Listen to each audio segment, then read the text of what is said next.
தோழமை சொந்தங்களுக்கு பணிவான வணக்கங்கள். தேர்வு நெருங்கிக் கொண்டிருக்கிறது.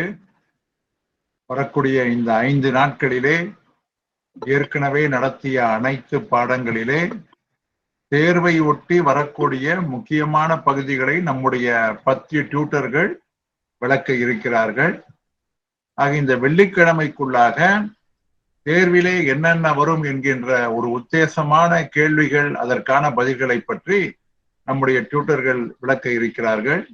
நம்முடைய தலைமை பயிற்சியாளர் தோழர் கேசவன் அவர்கள் இந்த இறுதி நேர வகுப்பினை அவர்கள் துவக்கி வைப்பார்கள். அவர் வழக்கம் போல பிஓ கைடு பார்ட் 1 என்னென்ன வரும் என்பதை பற்றி அவர்கள் சொல்லுவார்கள். இரண்டாவது வகுப்பிலே முக்கியமான ஈவெண்ட்ஸ் மற்றும் இருக்கக்கூடிய அப்ரிவேஷன் போன்றவற்றை எல்லாம் பற்றி வெங்கட் அவர்கள் விளக்கமாக சொல்வார்கள். இவைகள் மீண்டும் வகுப்பு எடுக்கப்பட மாட்டாது. ஆகவே இது இறுதியான வகுப்பு. இந்த வகுப்பினை மிக உன்னிப்பாக நீங்கள் அனைவரும் கேட்டு பயன்பெற வேண்டும் என்று அன்புடன் கேட்டுக்கொள்கிறேன். கேசவன், நீங்க ஆரம்பிச்சிருங்க. கேசவன். அனைவருக்கும் மாலை வணக்கம். நீங்க இப்ப நம்ம புத்தகத்தை வாங்கி இருக்கிறவங்க அந்த இம்பார்ட்டன்ட் பாயிண்ட்ஸ் அப்படின்னு நம்ம கொடுத்துருக்கோம் இல்லையா, எல்லா டாபிக்கும் அதை வரைக்கும் நீங்க பார்த்தாலே போறோம். அப்படி இல்லைன்னாலும் சில முக்கியமான ப்ராபபிள், அதாவது கேள்விகள் இது வரைக்கும் வந்திருக்கிறத வச்சு கேள்விகள் கேட்கலாம் அப்படின்ற சில பகுதிகள். இப்போ நம்ம கட்டாயம் ஆர்கனைசேஷன், அட்மினிஸ்ட்ரேட்டிவ் செட்டப் எல்லாம் தெரியாமலாம் பரீட்சைக்கு போக முடியாது. ஸோ டிஓபி யாரோட administrative control? DOP is under the administrative control of அப்படின்னு கேட்கலாம். Secretary post. செக்ரட்டரி போஸ்ட் என்னவெல்லாம் ஒர்க் பண்றாங்க? Secretary post also function as chairman of the postal services board. மொத்தம் எத்தனை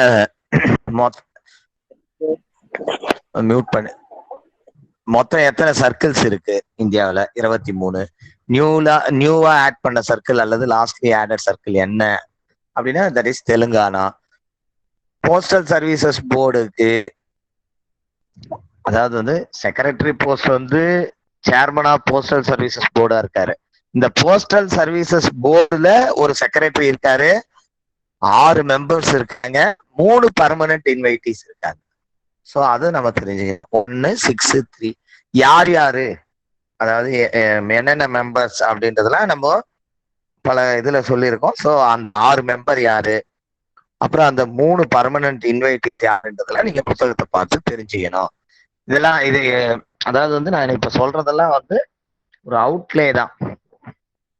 இப்போ டீடைல் லெக்சர்லாம் கொடுக்க முடியாது. பிளானிங்னா என்ன, அப்புறம் பர்சனல்னா என்ன, பிஎல்ஐனா என்ன அப்படின்றது மாதிரிலாம் சொல்ல முடியாது. நீங்க அதை புத்தகத்துல பாத்துங்க. நம்ம இந்த ப்ராபபிலிட்டியை செக் பண்ணிக்கணும். அப்புறம் இப்போ இந்த ஆர்கனைசேஷன் செட்டப் டயக்ராம் ஒண்ணு இருக்கு இல்லையா, ஒரு ஃப்ளோ சார்ட் மாதிரி. அது இப்ப கிருத்திகா மேடம் திரும்ப குரூப்ல எல்லாம் ஷேர் பண்ணியிருந்தாங்க. அதை நீங்க பார்க்கணும். சரியா? நம்ம அது புத்தகத்துல இருக்காது. அப்படி இல்லைன்னா இந்தியா போஸ்ட் வெப்சைட்ல ஓபன் பண்ணி பாருங்க. லேட்டஸ்ட் ஆஸ் ஆன் 2019 நவம்பரோ ஆர் டிசம்பரோ கொடுத்துருக்காங்க வெப்சைட்ல. அதை நீங்க பார்க்கணும். இப்போ ஏபிஎஸ், சிஇபிடி, இந்த ரக்னாப்பா இதெல்லாம் பாத்தீங்கன்னா போஸ்டல் டைரக்டரேட் கீழே வருது. எது கீழே எது வருது இப்படி கேட்கலாம். போஸ்டல் டைரக்டரேட் கீழே வருகின்ற ஆர்கனைசேஷன்ஸ் என்னென்ன இருக்குன்னு கேட்கலாம். அல்லது ஸ்பெசிபிக்கா சிஇபிடி எதனோட டைரக்ட் கண்ட்ரோல்ல இருக்குன்னு கேட்கலாம். அப்புறம் இந்த 23 சர்க்கிள்ஸை பத்தி படிக்கும்போது டெஃபினட்டா இந்த பாயிண்ட்ல இருந்து கொஸ்டின் எதிர்பார்க்கிறேன். இந்த தடவை இந்த பாயிண்ட்ல இருந்து கட்டாயம் கொஸ்டின் வரும். ஒவ்வொரு தடவையும் வருது. இதுக்கு முன்னாடி நமக்கு பாத்தீங்கன்னா நேரடி கொஸ்டின்ஸ் கேட்டிருந்தாங்க. நம்ம பல தடவை சொல்லியிருக்கேன் நான். இது அந்த அவுட்லேயர் தாண்டிட்டோம். இப்ப நம்ம கொஞ்சம் இன்னர் லேயருக்குள்ள போறோம். இந்த அவுட்லேயரை தாண்டி இன்னர் லேயருக்குள்ள போறோம். ஸோ கொஸ்டின்ஸ் இன்னும் டெப்த் போறதுக்கு தேர் ஆர் சான்சஸ். அப்போ என்ன சர்க்கிள் என்ன ஜூரிஸ்டிக்ஷன் இருக்கு? North eastern circle is having jurisdiction. இப்போ அது ஒரு பகுதிகளை 6 ஸ்டேட்டை கவர் பண்ணுது. இப்போ அருணாச்சல், மணிப்பூர், மிசோரம், மேகாலயா, நாகாலாந்து, திரிபுரா. நம்ம கிளாஸ்ல சொல்லியிருக்கிறது ஏடிஎம், எம்எம்என். இதான் நம்மளுடைய கோட் வேர்டு. ஸோ அது என்னன்னு பார்க்கணும். அதே மாதிரி இப்போ தமிழ்நாடுனா தமிழ்நாடு அண்ட் பாண்டிச்சேரி. ஸோ எந்த ஒரு particular circle what is its jurisdiction அதை கேட்கலாம். அதே மாதிரி இப்போ அந்த பகுதிகளை கொடுத்துட்டு இப்ப Pondicherry is under the administrative கண்ட்ரோலா தமிழ்நாடு சர்க்கிள் அப்படி கேட்கலாம். இப்ப டாமன் அண்ட் டையூ இருக்கு இல்லையா, that is comes under Gujarat circle அந்த மாதிரி கேட்கலாம். அப்புறம் இப்போ இத மாதிரி இல்லாம அப்புறம் ஹெட் ஆஃப் தி ஆபீசர்ஸ், இப்ப சிஇபிடியோட ஹெட் யாரு, ரக்னப்பாவோட ஹெட் யாரு, சிஇபிடியோட ஹெட் ஜெனரல் மேனேஜர், ரக்னப்பாவுடைய ஹெட் ஒரு டைரக்டர், பிடிசியோட ஹெட் டைரக்டர், அந்த மாதிரியும் கேட்கலாம். இதெல்லாம் தட் ஃப்ளோ சார்ட்ல இருக்கு, நம்ம புத்தகத்துல கிளீனா கொடுத்துருக்கோம் இதெல்லாம். நெக்ஸ்ட் இந்த ஆர்எம்எஸ் டிவிஷனோட ஹெட் யாரு, சூப்பரண்டன்ட் ஆஃப் ஆர்எம்எஸ், போஸ்டல் டிவிஷனோட ஹெட் யாரு, அதெல்லாம் வந்து RMS divisions are controlled by, postal divisions are controlled by, அந்த மாதிரி கேட்கலாம். அப்புறம் இப்ப போஸ்ட் ஆபீசர்ஸ் எத்தனை வகையாக பிரித்திருக்கிறார்கள், இது ரொம்ப very very important question. Post officers are divided into how many class of officers அப்படின்னா there are 3 class, head office, sub office, branch office. இது மட்டும் இல்லாம இப்போ ஒர்க்கிங் ஹவர்ஸ், இந்த சர்க்கிள்ஸ்ல இருந்து ஒரு கேள்வி, ஆர்கனைசேஷன் கண்ட்ரோல்ல இருந்து ஒரு கேள்வி, அப்புறம் working hours that to in ஸ்பெசிபிக்கா நைட் போஸ்ட் ஆபீஸ்ல இருந்து டெஃபினட்டா questions. Working hours of the post ஆபீசஸ்ல யார் பிக்ஸ் பண்றா, that is fixed by head of the circle. அதை எக்ஸ்டெண்ட் பண்ணுவது யாரு, டிஜி.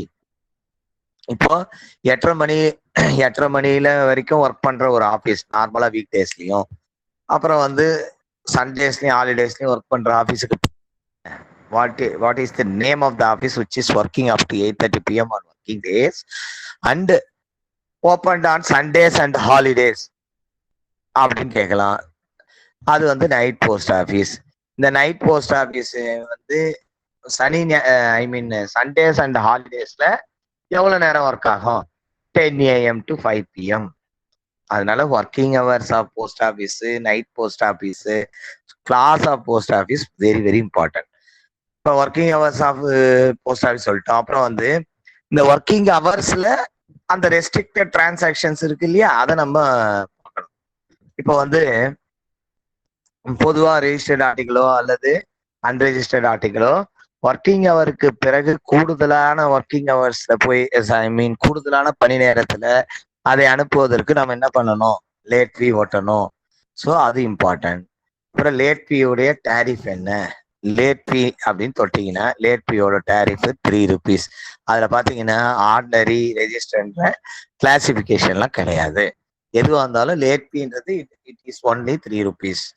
ரைட். பொதுவா வந்து இந்த பேமெண்ட் ஆஃப் போஸ்டேஜ் எல்லாம் பாத்தீங்கன்னா பேமெண்ட் ஆஃப் போஸ்டேஜ் வந்து போஸ்டேஜ் ஸ்டாம்ப்ல தான் நம்ம பண்ணுவோம். அப்படி இல்லைன்னா அதர் தென் போஸ்டேஜ் ஸ்டாம்ப்ல நம்ம எப்படி ப்ரீ பேமெண்ட் ஆஃப் போஸ்டேஜ் பண்ணலாம் அப்படின்னா பேங்கிங் மிஷின்ல பண்ணலாம், அட்வான்ஸ் டெபாசிட் பண்ணலாம் அப்படின்றத பத்தி கேள்விகள் இது வரைக்கும் கேட்டிருக்காங்க. இப்ப நம்ம சொல்றது எல்லாமே ஏதோ எனக்கு பிடிச்ச பகுதியில இருந்து நான் சொல்லல, இது எல்லாம் ஏற்கனவே பல சர்க்கிளோட கேள்விகள் கேட்டிருக்கிறத வச்சு ஒரு ஐடியாவை ப்ரிப்பேர் பண்ணி சொல்றோம். ரைட். அப்புறம் ஃப்ராங்கிங் மிஷினுக்குள்ள போனீங்கன்னா ஃப்ராங்கிங் மிஷினை பொறுத்த வரைக்கும் ரொம்ப இன்டெப்த் பார்க்கணும். Franking machine very very important. 3 கேள்விகள் கூட ஃப்ராங்கிங் மிஷின்ற அந்த ஒரு டாபிக்ல இருந்தே கேட்டிருக்காங்க. 5 கேள்விகள் கூட கேட்டிருக்காங்க. ஒரு கொஸ்டின் 2013லயும் 14லயும் பார்த்தாங்க. 5 கேள்விகள் கேட்டிருக்காங்க. அதனால ரொம்ப நீங்க என்ன பண்ணணும், இப்போ வந்து ஃப்ராங்கிங் மிஷினை பொறுத்த வரைக்கும் பாத்தீங்கன்னா இப்போ ரிமோட்லி மேனேஜ்டு ஃப்ராங்கிங் மிஷின், இந்த ரிமோட்லி மேனேஜ்டு ஃப்ராங்கிங் மிஷின் எந்த தேதியிலிருந்து நடைமுறைக்கு வருகின்றது, அது வெரி வெரி இம்பார்ட்டன்ட். அப்புறம் வந்து ஃப்ராங்கிங் மிஷின் அந்த முக்கியமானது வந்து ஃப்ராங்கிங் மிஷினுக்கு யார் லைசன்ஸ் கொடுக்குறா, டிவிஷனல் ஹெட்டு, கலர் என்ன, ப்ளூ கலர். இப்போ நீங்க நல்லா புரிஞ்சுங்க. இப்ப நம்ம வந்து ரிமோட்லி மேனேஜ்டு ஃப்ராங்கிங் மிஷின் மட்டும்தான் நம்ம யூஸ் பண்றோம். ஸோ ரிமோட்லி மேனேஜ்டு ஃப்ராங்கிங் மிஷினை மட்டும் யூஸ் பண்ணும்போது இப்ப கேட்கிற கேள்வியில RMFM அப்படின்னு தனியா கொடுக்கணுன்ற அவசியம் எல்லாம் இல்ல. வெறுமனே ஃப்ராங்கிங் மிஷின்னாலும் it denotes only remotely managed franking machine தான். அதுல வந்து சார் எனக்கு வந்து பশ্চিಮ பேப்பர்ல வெறும் ஃப்ராங்கிங் மிஷின் கொடுத்தாங்க, ரிமோட்லி மேனேஜ்டு ஃப்ராங்கிங் மிஷின்லாம் கொடுக்கல அப்படிலாம் சொல்லக்கூடாது. 2வது, இந்த ரிமோட்லி மேனேஜ்டு ஃப்ராங்கிங் மிஷின் எந்த தேதி 1/7/2013 இதெல்லாம் வெரி வெரி இம்பார்ட்டன்ட் டாபிக். இப்போ வந்து லைசன்ஸ் வந்து யார் கொடுக்குறா? சூப்பரண்டென்ட். யார் யாரு கொடுப்பாங்க? நம்ம வந்து ஒரு இண்டிவிஜுவலா வாங்கிக்கலாம், இல்ல கவர்மெண்ட் ஆர்கனைசேஷன்ஸ் வாங்குவாங்க. இது இல்லாம நம்ம பிரைவேட் பார்ட்டிஸ் ஒரு கமர்ஷியலா வந்து மாஸ் மெயிலர்ஸ்லாம் வாங்குவாங்க அப்படின்னு நம்ம கிளாஸ்ல பல தடவை சொல்லியிருக்கோம். நெக்ஸ்ட், இப்போ இந்த லைசன்ஸ் வந்து இப்போ டிபார்ட்மெண்டல் பேங்கிங் மிஷினாக இருக்கிற பட்சத்தில் ஹெட் ஆஃபீஸஸ் யூஸ் பண்றாங்க இல்லையா, அதற்கெல்லாம் வந்து யார் லைசன்ஸ் கொடுக்குற அத்தாரிட்டி அப்படின்னா that is PMG. Regional PMG is competent to issue licence for departmental banking machine. அப்புறம் பொதுவா வந்து பிராங்க்டு ஆர்டிகல்ஸ் எல்லாம் வந்து லெட்டர் பாக்ஸ்ல போடக்கூடாது. அப்ப எப்படிதான் அதை டெஸ்ட்ராக்ட் பண்ணுவீங்க அப்படின்னா that should be presented at the counter. அப்படி பிராங்க் பண்ண ஆர்டிக்கலை லெட்டர் பாக்ஸ்ல போஸ்ட் பண்ணா என்ன பண்ணணும்? That will be treated as unpaid article. அப்புறம் இதெல்லாம் வந்து நம்ம புத்தகத்துல ரொம்ப கிளியரா கொடுத்துருக்கோம். இதுக்கு மேல இன் டெப்த் கொடுக்க முடியாத அளவுக்கு கொடுத்துருக்காங்க. நெக்ஸ்ட் வந்து பேங்கிங் மெஷினை யூஸ் பண்ணுவதனால் அந்த கஸ்டமருக்கு என்ன லாபம் அப்படின்னா he will be get a 3% rebate கிடைக்கும். 3%க்கு மேல கூடுதலாக ஒரு 2% அடிஷனல் ரிபேட் கிடைக்கும். எப்போ அப்படின்னா அவர் வந்து ஒரு லேபிள்டு பின்கோட் சார்ட்டட் பண்டலா கொடுத்தாருன்னா, பின்கோட் வைஸ் வந்து அவரே பிரிச்சு கொடுத்தாருன்னா you will be provided with additional 2% rebate. அப்புறம் வந்து இந்த பேங்கிங் மிஷினை வாங்குவதற்கு ஒரு லைசன்ஸ் தேவைப்படுதுன்னு சொன்னோம். அந்த லைசன்ஸ் யார் கொடுப்பான்னு சொன்னோம்? Division head of the division கொடுப்பாருன்னு சொன்னோம். சரி, இந்த லைசன்ஸோட வேலிடிட்டி என்ன? 375 ரூபா ஃபீஸ் கட்டி வாங்குற அந்த லைசன்ஸ்க்கு வேலிடிட்டி 5 இயர்ஸ்.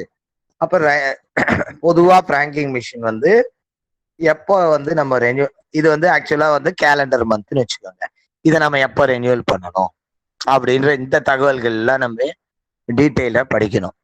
ஏன்னா கொஸ்டினை பொறுத்த வரைக்கும் டெக்னிக்கலா பேங்கிங் மிஷின்ல நீங்க வந்து எப்போ வந்து லைசன்ஸ் முடியுதோ 5வது வருடம் முடியும். 5வது வருடத்துல அந்த ஒரு 11 மாசத்திற்கு முன்னாடியே வந்து 11th மந்த்லயே வந்து ஸ்டார்ட் பண்ணிடணும் அந்த ப்ராசஸ் ஃப்ரெஷ் லைசன்ஸ் வாங்குவதற்கு. அப்புறம் வந்து பொதுவா ரெனியூவல் பண்ணாம விட்டுட்டாங்கன்னா ஏதாவது இது இருக்கா அப்படின்னா yes, there is a penalty of 100 rupees. இதெல்லாம் வந்து நம்ம நல்லா தெரிஞ்சு வச்சுக்கணும். இப்போ பாத்தீங்கன்னா இவ்வளோ விஷயங்கள் இப்போ பேங்கிங் மிஷினை பத்தி சொன்னது எல்லாமே ஒரு கேள்விக்கான அடித்தளமா இருக்கு. இந்த ரிபேட் பெறுவதற்கு வந்து பாத்தீங்கன்னா ஒரு த்ரெஷ்ஹோல்டு லிமிட் இருக்கு. எவ்வளோ?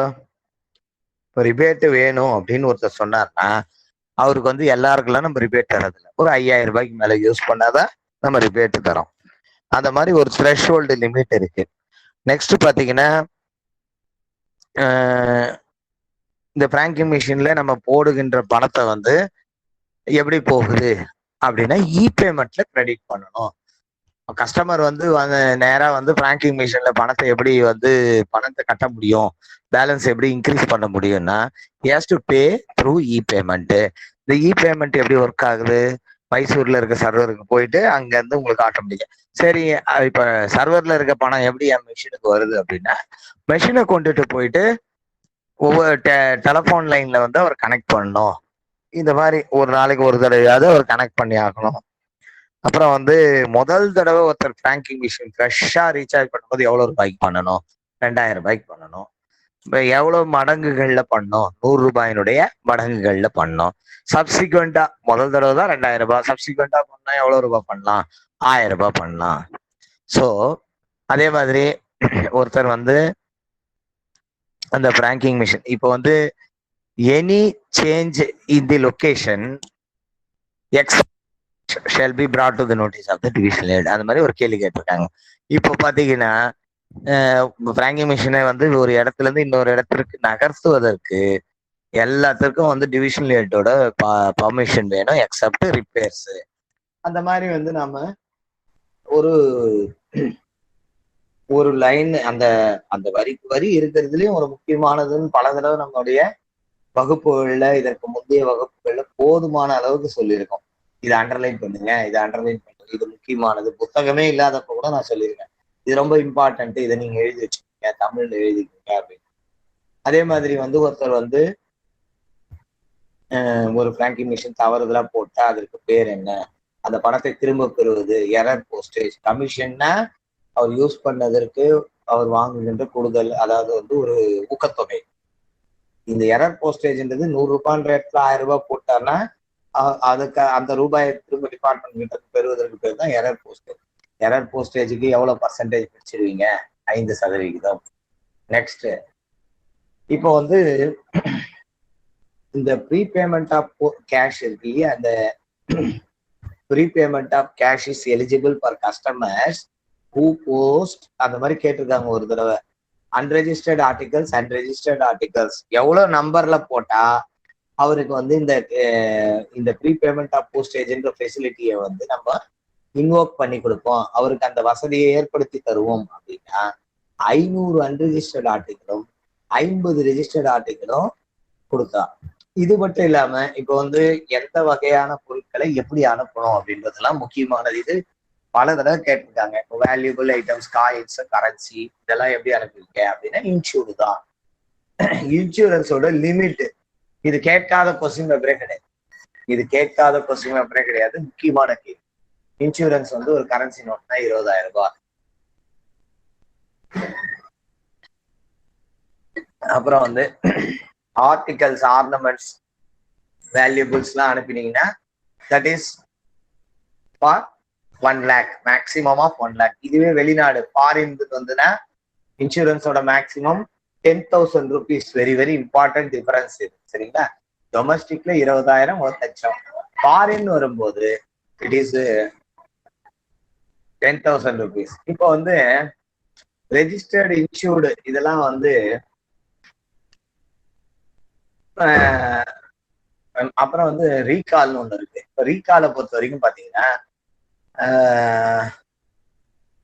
எப்படி சொல்றது, ரீகால் ஆஃப் ஆர்டிக்கல் வந்து இன்லேண்ட் ஆர்டிக்கலுக்கு 6 ரூபாயும், ஃபாரின் ஆர்டிக்கல்னு எடுத்தீங்கன்னா 15 ரூபாயும் ஃபீஸ் ரொம்ப important.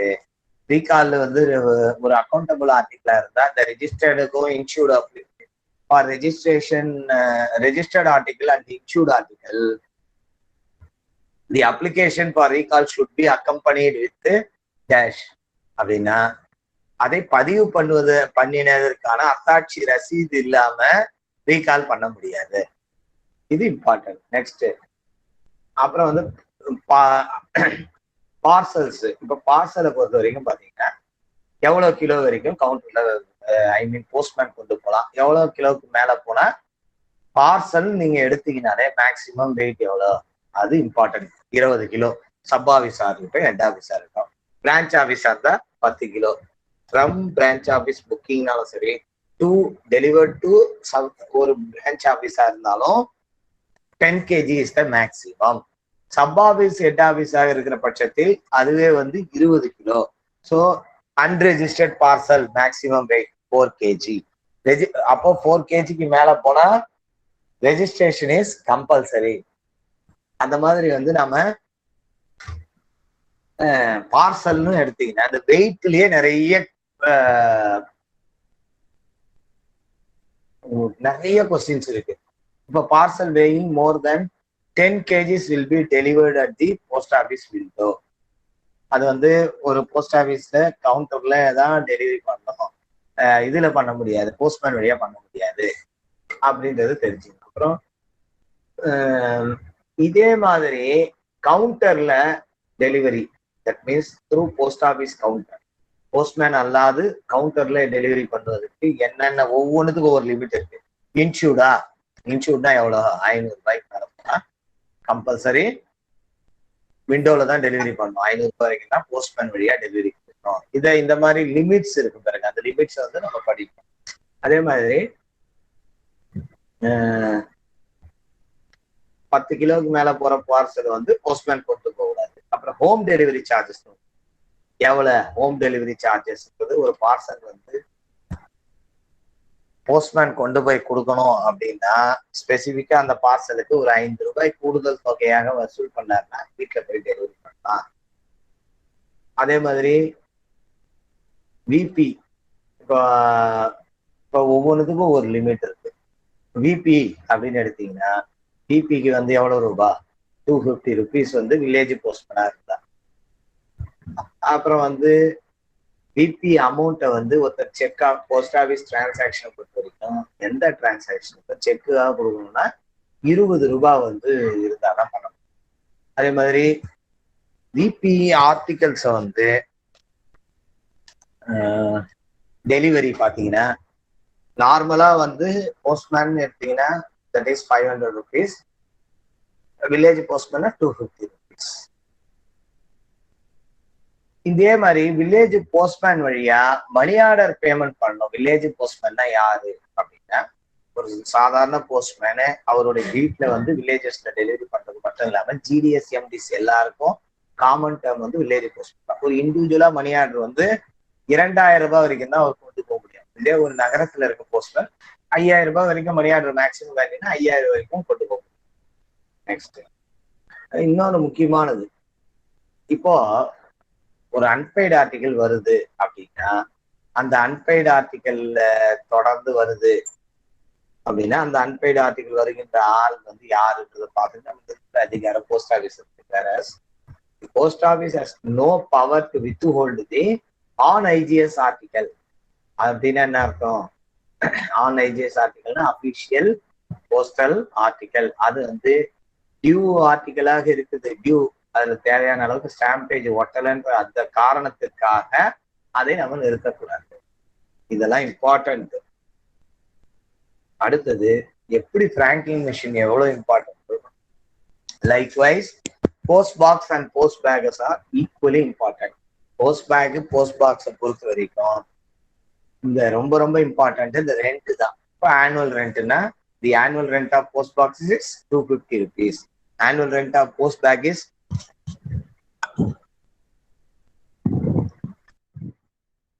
annual rent of post bag is 250 rupees. இதுவே வந்து குவார்டர்லி ரெண்டா இருந்தா எவ்வளவு? குவார்டர்லி ரெண்டா இருந்தா பேஜ் நம்பரா நீங்க தான் பார்த்துட்டு வரணும். குவார்டர்லி ரெண்டா இருந்ததுன்னா போஸ்ட் பாக்ஸுக்கு 50 ரூபாய், குவார்டர்லி ரெண்டா இருந்தா போஸ்ட் பேக்குக்கு 50 ரூபாய். அப்புறம் வந்து annual rent of post box and bag கம்பைண்டா இருந்தா எவ்வளவு? 250 rupees. இதுவே குவார்டர்லியா இருந்தா கம்பைண்டுக்கு 80 ரூபாய். இதுல இருந்து இப்ப நான் சொன்னதுல இருந்து கேட்காத கேள்வித்தாலே கிடையாது. அதனால அந்த பயங்கர அவ்வளோ இம்பார்ட்டன்ட். சரிங்களா? அதே மாதிரி ஒரு ஒரு கொஸ்டின் பேப்பர்ல கேட்டிருந்தாங்க, போஸ்ட் பேக்ஸ்ல என்ன ஆர்டிகல் போடுவீங்க அப்படின்னா ஒன்லி ஃபுல்லி ப்ரீபெய்டு. சரியா? Only fully prepaid unregistered article இதை மட்டும்தான் நம்ம போடுவோம் அப்படின்றது ரொம்ப இம்பார்ட்டன்ட். நெக்ஸ்ட் இந்த ரெண்ட் எல்லாம் தெரியாம பரீட்சைக்கு போகக்கூடாது. சரியா? அப்புறம் பொதுவா போஸ்ட் பாக்ஸ் வந்து கேலண்டர் இயரா ஃபைனான்சியல் இயரான்னு கேட்கலாம். ஃபைனான்சியல் இயரு ஒரு ஏப்ரல் மாதத்திலிருந்து மார்ச் மாதம் முடிய. நெக்ஸ்ட் ஒரு போஸ்ட் பாக்ஸ்ல வந்து ஒரு தபால் வந்து விழுந்திருக்கு, அதை வந்து அந்த போஸ்ட் பாக்ஸ் ஹோல்டர் வந்து கிளியர் பண்ணல அப்படின்னா அவருக்கு வந்து ஒரு நோட்டீஸை கொடுத்த பிறகு 7 நாளைக்குள்ள அவர் கிளியர் பண்ணி ஆகணும். சரியா? இது வந்து இம்பார்ட்டன்ட்டு. நெக்ஸ்ட்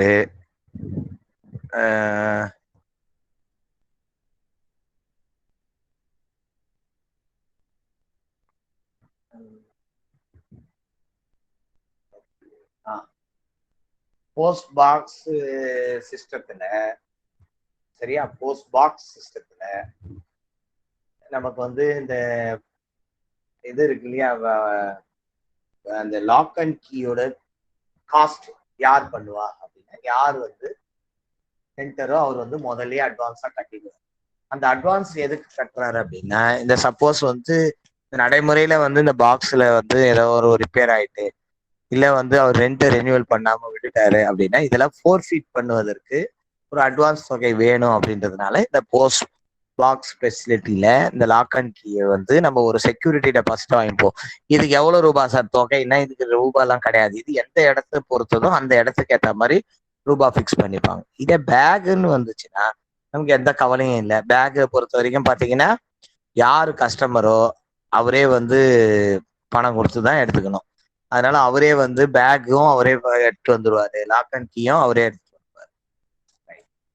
அப்புறம் வந்து இந்த அட்ரஸ் இன்ஸ்ட்ரக்ஷன் ரீடைரக்ஷன் ஒரு டாபிக் வெரி வெரி இம்பார்ட்டன்ட். ஒரு எக்ஸாம் பாயிண்ட் அப்படின்னா அது வெரி வெரி இம்பார்ட்டன்ட்.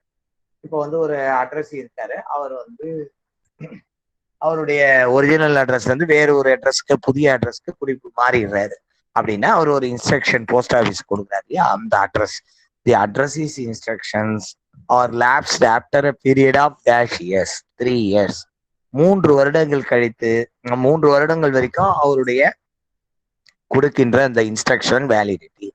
அப்புறம் ஐடென்டிட்டி கார்டோட ஃபீஸ் ஆஃப் ஐடென்டிட்டி கார்டு எவ்வளோ? 9 rupees. எப்படி வாங்குவோம்? இந்த ஷேப் ஆஃப் போஸ்டேஜ் ஸ்டாம்ப். இது ரொம்ப இம்பார்ட்டன்ட். அப்புறம் ஐடென்டிட்டி கார்டு பல தடவை கேட்டிருக்காங்க. ப்ரூஃப் ஆஃப் அட்ரஸ் கார்டுன்றது வேற, ஐடென்டிட்டி கார்டுன்றது வேற. ரெண்டுத்துக்கு நிறைய வித்தியாசம் இருக்கு. ப்ரூஃப் ஆஃப் அட்ரஸ் கார்டுன்றது அட்ரஸ்க்கு ஒரு அத்தாட்சியாக டிபார்ட்மெண்டால கொடுக்கப்படுகின்ற ஒரு கார்டு. அதுக்கு அப்ளிகேஷன் காஸ்ட் 20 ரூபாய், ஃபீஸ் ப்ராசஸிங் ஃபீஸ் 250 rupees. இது வேற அது வேற. சரியா? இந்த பியூஐடி கார்டுன்றது போஸ்ட் ஆஃபீஸ்ல நடைபெறுகின்ற டிரான்சாக்ஷனுக்கு ஒரு ஐடென்டிட்டியாக யூஸ் பண்ணுறோம். அப்புறம் very very important exam point of view post restaurant. Post restaurant அப்படின்னா அதுல 2 இருக்கு. எப்படி அப்படின்னா, இப்போ இந்த வசதியை நான் உபயோகப்படுத்தி கொள்கின்றேன். இந்த போஸ்ட் இந்த facility of post restaurant may not be used for, இந்த கேள்வி கேட்டிருக்காங்க, ஃபார் மோர் தென் 3 months. இப்போ நான் வந்து ஒரு அப்ளிகேஷன் கொடுக்குறேன் அப்படின்னா அந்த அப்ளிகேஷன் 3 மாதம் வரை தான் செல்லுபடியாகும்.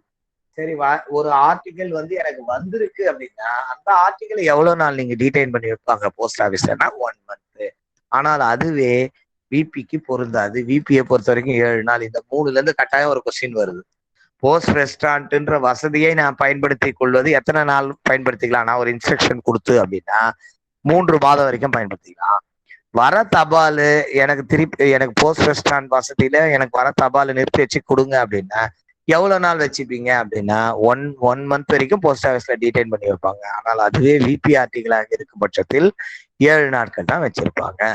இது வெரி வெரி வெரி இம்பார்ட்டன்ட்.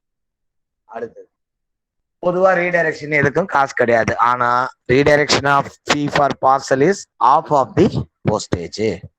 இப்போ ரீடைரக்ஷன் பண்ணும்போது எவ்வளவு வந்து பார்சல் மேல ஒட்டிருக்க வேண்டுமோ, ஒட்டிருக்காங்களோ அந்த போஸ்டேஜ்ல பாதியை வந்து அவரு திரும்ப கட்டணும்.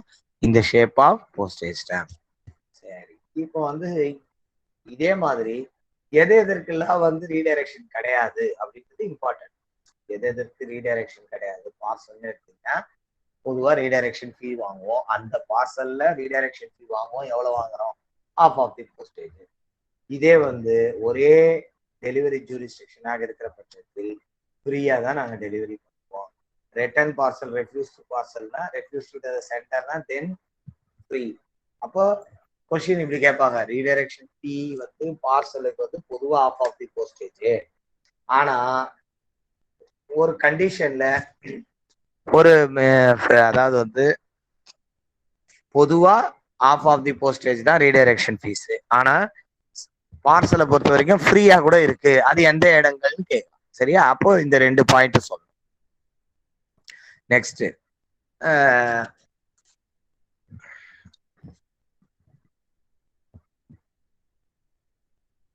இப்போ ஒரு instruction for change of address is valid for, இதுல வந்து பாத்தீங்கன்னா 2 இது கொஞ்சம் கிரிட்டிக்கலா இருக்கும். எப்படி அப்படின்னா, ஒரு பர்மனன்ட் இன்ஸ்ட்ரக்ஷன் அப்படின்னா 3 years, டெம்பரரி இன்ஸ்ட்ரக்ஷன்னா 3 months. அதை நல்லா ஞாபகம் வச்சுக்கணும். அப்புறம் இந்த கம்ப்ளைண்ட்ஸ் பத்தி எதற்கு எந்த பீரியட்ல கம்ப்ளைண்ட் பண்ணணும், அதே மாதிரி எதற்கு எவ்வளவு ரூபாய் காம்பன்சேஷன், வெரி வெரி இம்பார்ட்டன்ட். சரியா? இது ரொம்ப இம்பார்ட்டன்ட். எதற்கு கம்ப்ளைண்ட் பண்ணுவதற்கான கால அவகாசம் அது என்னன்னு பார்க்கணும். அதே மாதிரி கம்ப்ளைண்ட் பண்ணி ஒரு லாஸோ டேமேஜோ அக்கறை ஆயிடுச்சு, அதற்கு வந்து ஒரு இழப்பீட்டு தொகை அந்த இழப்பீட்டு பெறுத்தொகை பெறுவதற்கான கால அவகாசம் என்ன, எவ்வளவு ரூபாய், இதெல்லாம் ரொம்ப இம்பார்ட்டன்ட். எக்ஸாம் பாயிண்ட் ஆஃப் வியூல இதெல்லாம் டெஃபினட் கொஸ்டின்ஸ் இதெல்லாம். இப்போ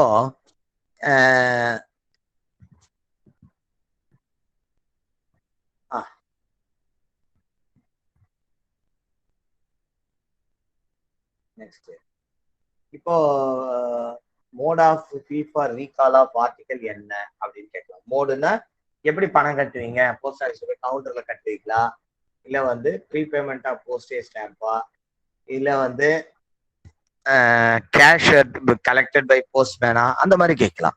ஸோ ப்ரீபேமெண்ட் ஆஃப் போஸ்டேஜ் தான். அஃபிக்சிங் போஸ்டேஜ் ஸ்டாம்ப் முதல்லயே வந்து அவர் ரீகால்லயே அவர் வந்து அந்த போஸ்டேஜ் ஸ்டாம்ப் ஓட்டி தான். நெக்ஸ்ட் பொதுவா வந்து கம்ப்ளைண்ட்ஸ் எல்லாம் நீங்க யாருக்கு பண்ணுவீங்க அப்படின்னு கேட்டிருக்காங்க. இந்த கேள்வி ஏற்கனவே கேட்டிருக்காங்க. சூப்பரண்ட் ஆஃப் போஸ்ட் ஆஃபீஸர்ஸ் தான். சரி, இப்ப ஃபர்ஸ்ட் கிளாஸ் ஹெட் போஸ்ட் மாஸ்டராக இருந்தால் அப்படின்னு கொஸ்டின்ல ஒரு கொடி வைக்கிறாங்கன்னு வச்சு, அப்போ first class head post master exercise the powers of superintendent, அப்போ அவருக்கே அட்ரஸ் பண்ணலாம். So complaints regarding postal services in relates to first class post office address to first class post master. அப்புறம் இப்ப நான் கொஞ்ச நேரத்துக்கு முன்னாடி சொன்னேன், இப்ப ஸ்பீட் போஸ்ட்னா கம்ப்ளைண்ட் வந்து கொடுக்கறதுக்கு எவ்வளவு நாள் கால அவகாசம், 1 மாதம். இதெல்லாம் நம்ம புத்தகத்துல இருக்குது. சரியா? விபி எம்ஓ இந்த மாதிரி பண விவகாரங்கள்னா ஏற்கனவே சொல்லியிருக்கேன், 12 மாதங்கள் from the date of issue. அதே மாதிரி இப்ப லாஸோ அல்லது டேமேஜோ இன்சூர்ட் ஆர்டிகளோ அல்லது ரெஜிஸ்டர்ட் ஆர்டிகளோ இருக்கு, நீங்க ஒரு காம்பன்சேஷன் கேட்கணும் அப்படின்னா அதற்கு டைம் லிமிட் எவ்வளோ? 3 மாசம். இப்ப இதெல்லாம் படிக்கும்போது அந்த பதில்ல வந்து ரொம்ப டெக்னிக்கலா படிக்கணும். வெறுமனே மேம்போக்காக 3 மாதம் படிச்சுட்டு போயிட்டீங்கன்னா கொஸ்டின்ல வந்து எப்படி கேட்பாங்கன்னா 3 months from the date of posting of article, 3 months from the delivery of article, வெறுமனே 3 months அப்படின்னு கொடுப்பாங்க. அப்ப நம்ம மோஸ்ட் அப்ராப்ரியேட் ஆன்சர் தான் செலக்ட் பண்ணணும். எது வந்து ரொம்ப ஒத்து போதோ அதை தான் நம்ம செலக்ட் பண்ணணும். அப்படி பார்க்கும்போது 3 months from the date of posting of the article, நம்ம ஏதாவது ஒரு இன்சூரன்ஸ் கிளைம் பண்ணோம்னா, ஸோ அந்த மாதிரி இன்னும் கொஞ்சம் கிளவரா படிக்கணும். 3 மாசம் மனப்பாடம் பண்ணி போயிட்டு அங்க கொஸ்டின்ல 4 கேள்விகள்லயுமே 3 மாதம் அப்படின்ற மாதிரி ஒரு பொடி வச்சு கேட்கலாம். Next time limit. இந்த கேள்வி பல தடவை கேட்டிருக்காங்க. இந்த மாதிரி ஐபிஓ சம்பந்தப்பட்டது time limit for loss destruction of IPO, அது வந்து 2 years 24 months. இதெல்லாம் ஒரு கொஞ்சம் லேட்டஸ்டா மாறின விஷயங்கள், அதனால இதை நம்ம நல்லா தெரிஞ்சுக்கணும். பொதுவா எதுவுமே கொடுக்காம கொஸ்டின்ல டைரக்டா இப்போ பிஓ கைட் கிளாஸ் 1ல 81ன்னு இருக்கு, 81 கீழே இதெல்லாம் கொடுத்துருக்காங்க அப்படியே ஒரு டேபிள் மாதிரி. இப்ப நீங்க வந்து பொதுவா generally complaints relates to inland post shall be made within 6 months. ஃபாரினா இருந்தா 1 year. சரியா? இங்க வந்து டிஃபரன்ஷியேட் பண்ணி பிஓ கைட் பார்ட் 2 எடுக்கும் போதே நம்ம டியூட்டர்ஸ் வந்து தெளிவா சொல்லிட்டாங்க, நீங்க 1ல என்னென்ன வருதோ அதோட கம்பேர் பண்ணி படிச்சுட்டே வரணும். இப்போ time limit to prefer complaints for generally domestic ஆர்டிகல்னா 6 months. அப்புறம் வந்து இந்த மாதிரி பதிவு தபாலாக இருந்தாலோ அல்லது வந்து ரெஜிஸ்டர்ட் தபாலோ அல்லது இன்சூர் தபாலோ அந்த மாதிரி ஒரு ரசீது கொடுத்த விஷயத்துக்கு கம்ப்ளைண்ட் பண்ணி இந்த கேள்வி கேட்டிருக்காங்க. அப்போ கம்ப்ளைண்ட் கொடுக்கும் போது that must be accompanied with the receipt issued. சரியா? ஏற்கனவே நாங்க கொடுத்த ரசீதை வச்சுதான் நீங்க வந்து கம்ப்ளைண்டே பண்ணணும். அப்புறம் வந்து இந்த கேள்வி வந்து ரொம்ப important. Complaint and suggestion book எந்த அலுவலகங்கள்ல மெயின்டைன் பண்றாங்க? எஸ்ஓவா, ஹெச்ஓவா, பிஓவா அப்படியே அல்லது ஆல் தி அபவ் கேட்கலாம். So all the above is the correct answer. அப்போ ஹெச்ஓ, எஸ்ஓ, பிஓ எல்லா அலுவலகங்கள், ஒரு டைப் ஆஃப் போஸ்ட் ஆஃபீஸ் என்னென்ன இருக்கோ எல்லா போஸ்ட் ஆஃபீஸ்லையும் இந்த complaint and suggestion book maintain பண்றோம். Complaint and suggestion book is generally maintain in post offices. சரியா? அப்போ போஸ்ட் ஆஃபீஸ்ல மட்டும்தான் அதை யூஸ் பண்றோம், ஆல் டைப் ஆஃப் போஸ்ட் ஆஃபீஸ்ல யூஸ் பண்றோம். நெக்ஸ்ட் இந்த ஆர்கனைசேஷன் செட்டப்ல இது இது இது வரைக்கும் வந்து ரொம்ப இம்பார்ட்டன்ட். அதாவது வந்து இப்ப நான் சொல்றது எல்லாமே வந்து இந்த கேள்விகள் ஏற்கனவே அவர்கள் கேட்டதை வைத்துத்தான், நாங்களா எதுவும் இல்லை. அப்புறம் இன்னொன்னு முக்கியமான மறந்துட்டேன். இந்த லேட்டஸ்டா ஒரு சேஞ்ச் ஆயிருக்கு. ஃபாரின் போஸ்ட் எதனோட கண்ட்ரோல்ல இருக்கு அப்படின்னா, இப்ப நம்ம புத்தகத்துல கூட அது சர்க்கிள் ஆஃபீஸ் கொடுத்துருக்கோம். ஆனா இப்ப 2019 வந்து கொஞ்சம் சேஞ்ச் ஆயிருக்கு. That is under the control of regional office, PMG கீழே தான் இருக்கு. அந்த மாதிரி கேட்பாங்கன்னு சொன்னேன் இல்லையா. நெக்ஸ்ட் வந்து மொத்தம் 6 பிடிசி இருக்கு. பிடிசின்னா போஸ்டல் ட்ரைனிங் சென்டர். இப்போ அந்த 6 ட்ரைனிங் சென்டர்ஸ் எந்தெந்த ஊர்ல இருக்கு, அது எந்த ஸ்டேட்ல இருக்கு, இப்ப மதுரை தமிழ்நாடு அப்படி படிக்கணும். சரிங்களா? ஷஹரன்பூர் யூபி. கொஸ்டின் எப்படி கேட்பானா, யூபி ஸ்டேட்ல இருக்கிற பிடிசி எந்த இடத்தில் அமைந்துள்ளது, இந்த PTC in UP state is situated in dash அப்படின்னு கேட்கலாம். அதே மாதிரி Saharanpur PTC Saharanpur PTC belongs to which state அப்படின்னு கேட்கலாம், யூபி. ஸோ இப்படி சிக்ஸாக்கா நம்ம எய்ம் பண்ணிக்கணும். நெக்ஸ்ட் இந்த ஃபாரின் போஸ்ட்ல கொஞ்சம் அப்படியே ஒரு டச். இப்போ எஸ்டிஆர் அப்படின்னா என்ன? எஸ்டிஆர்னா ஸ்பெஷல் டிராயிங் ரைட்ஸ். அப்புறம் ஏபிபியுடைய ஹெட் குவார்ட்டர்ஸ் எது? ஏபிபியுனா ஏசியன் பசிபிக் போஸ்டல் யூனியன். அதனோட ஹெட் குவார்ட்டர்ஸ் எங்க இருக்கு? பேங்காக். எந்த கண்ட்ரி? அது எந்த கண்ட்ரி? தாய்லாந்து. இதே மாதிரி யூபியூன்னு ஒன்று இருக்கு, யூனிவர்சல் போஸ்டல் யூனியன். சரி, இதனோட ஹெட் குவார்ட்டர்ஸ் எங்க இருக்கு? இதனோட ஹெட் குவார்ட்டர்ஸ் பெர்னே. பெர்னேன்றது ஒரு ஊரோட பேரு. அந்த கண்ட்ரியோட பேரு சுவிட்சர்லாந்து. இதெல்லாம் நம்ம தெரிஞ்சு வச்சுக்கணும். நெக்ஸ்ட் ஃபர்ஸ்ட் இந்த கொஸ்டின் கேட்டிருக்காங்க. First postage stamp was issued on 1/7/1852. Answer வந்து 1/7/1852. Very very important. நெக்ஸ்ட் இந்த நைட் போஸ்ட் ஆஃபீஸ்லாம் சொல்லிட்டோம். மொபைல் போஸ்ட் ஆஃபீஸஸ்ல எதெல்லாம் புக் பண்ணக்கூடாது, இந்த கேள்வி கேட்டிருக்காங்க. இன்சூர்ட் அண்ட் விபிஏ மட்டும் புக் பண்ணக்கூடாது. Mobile post offices are forbidden to book dash and dash. Right. இந்த போஸ்ட் ஆஃபீஸ் பத்தி படிக்கும்போது சிபிபிஓன்னா என்ன? Central base post office. சரியா? இதெல்லாம் நல்லா ஞாபகம் வச்சுக்கணும். இதெல்லாம் வந்து ஒரு காமன் திங்கு. இந்த காமன் திங்லாம் வந்து மறந்துட்டுலாம் போகக்கூடாது. இப்போ 1 சிபிபிஓடைய ஹெட் குவார்ட்டர்ஸ் எங்க இருக்கு அப்படின்னா டெல்லி. அதனோட பின்கோடு என்ன? 900056. சரியா? 900056. பொதுவா போஸ்டல் பின்கோடு வந்து 1 to 8 வரைக்கும் தான் போஸ்ட் ஆஃபீஸஸ் இருக்கு. இந்த 9ல ஸ்டார்ட் பண்ற போஸ்ட் ஆஃபீஸ் வந்து 1 சிபிபிஓவும் 2 சிபிபிஓ. 1 சிபிபிஓட ஹெட் குவார்ட்டர்ஸ் டெல்லியில இருக்கு. 900056.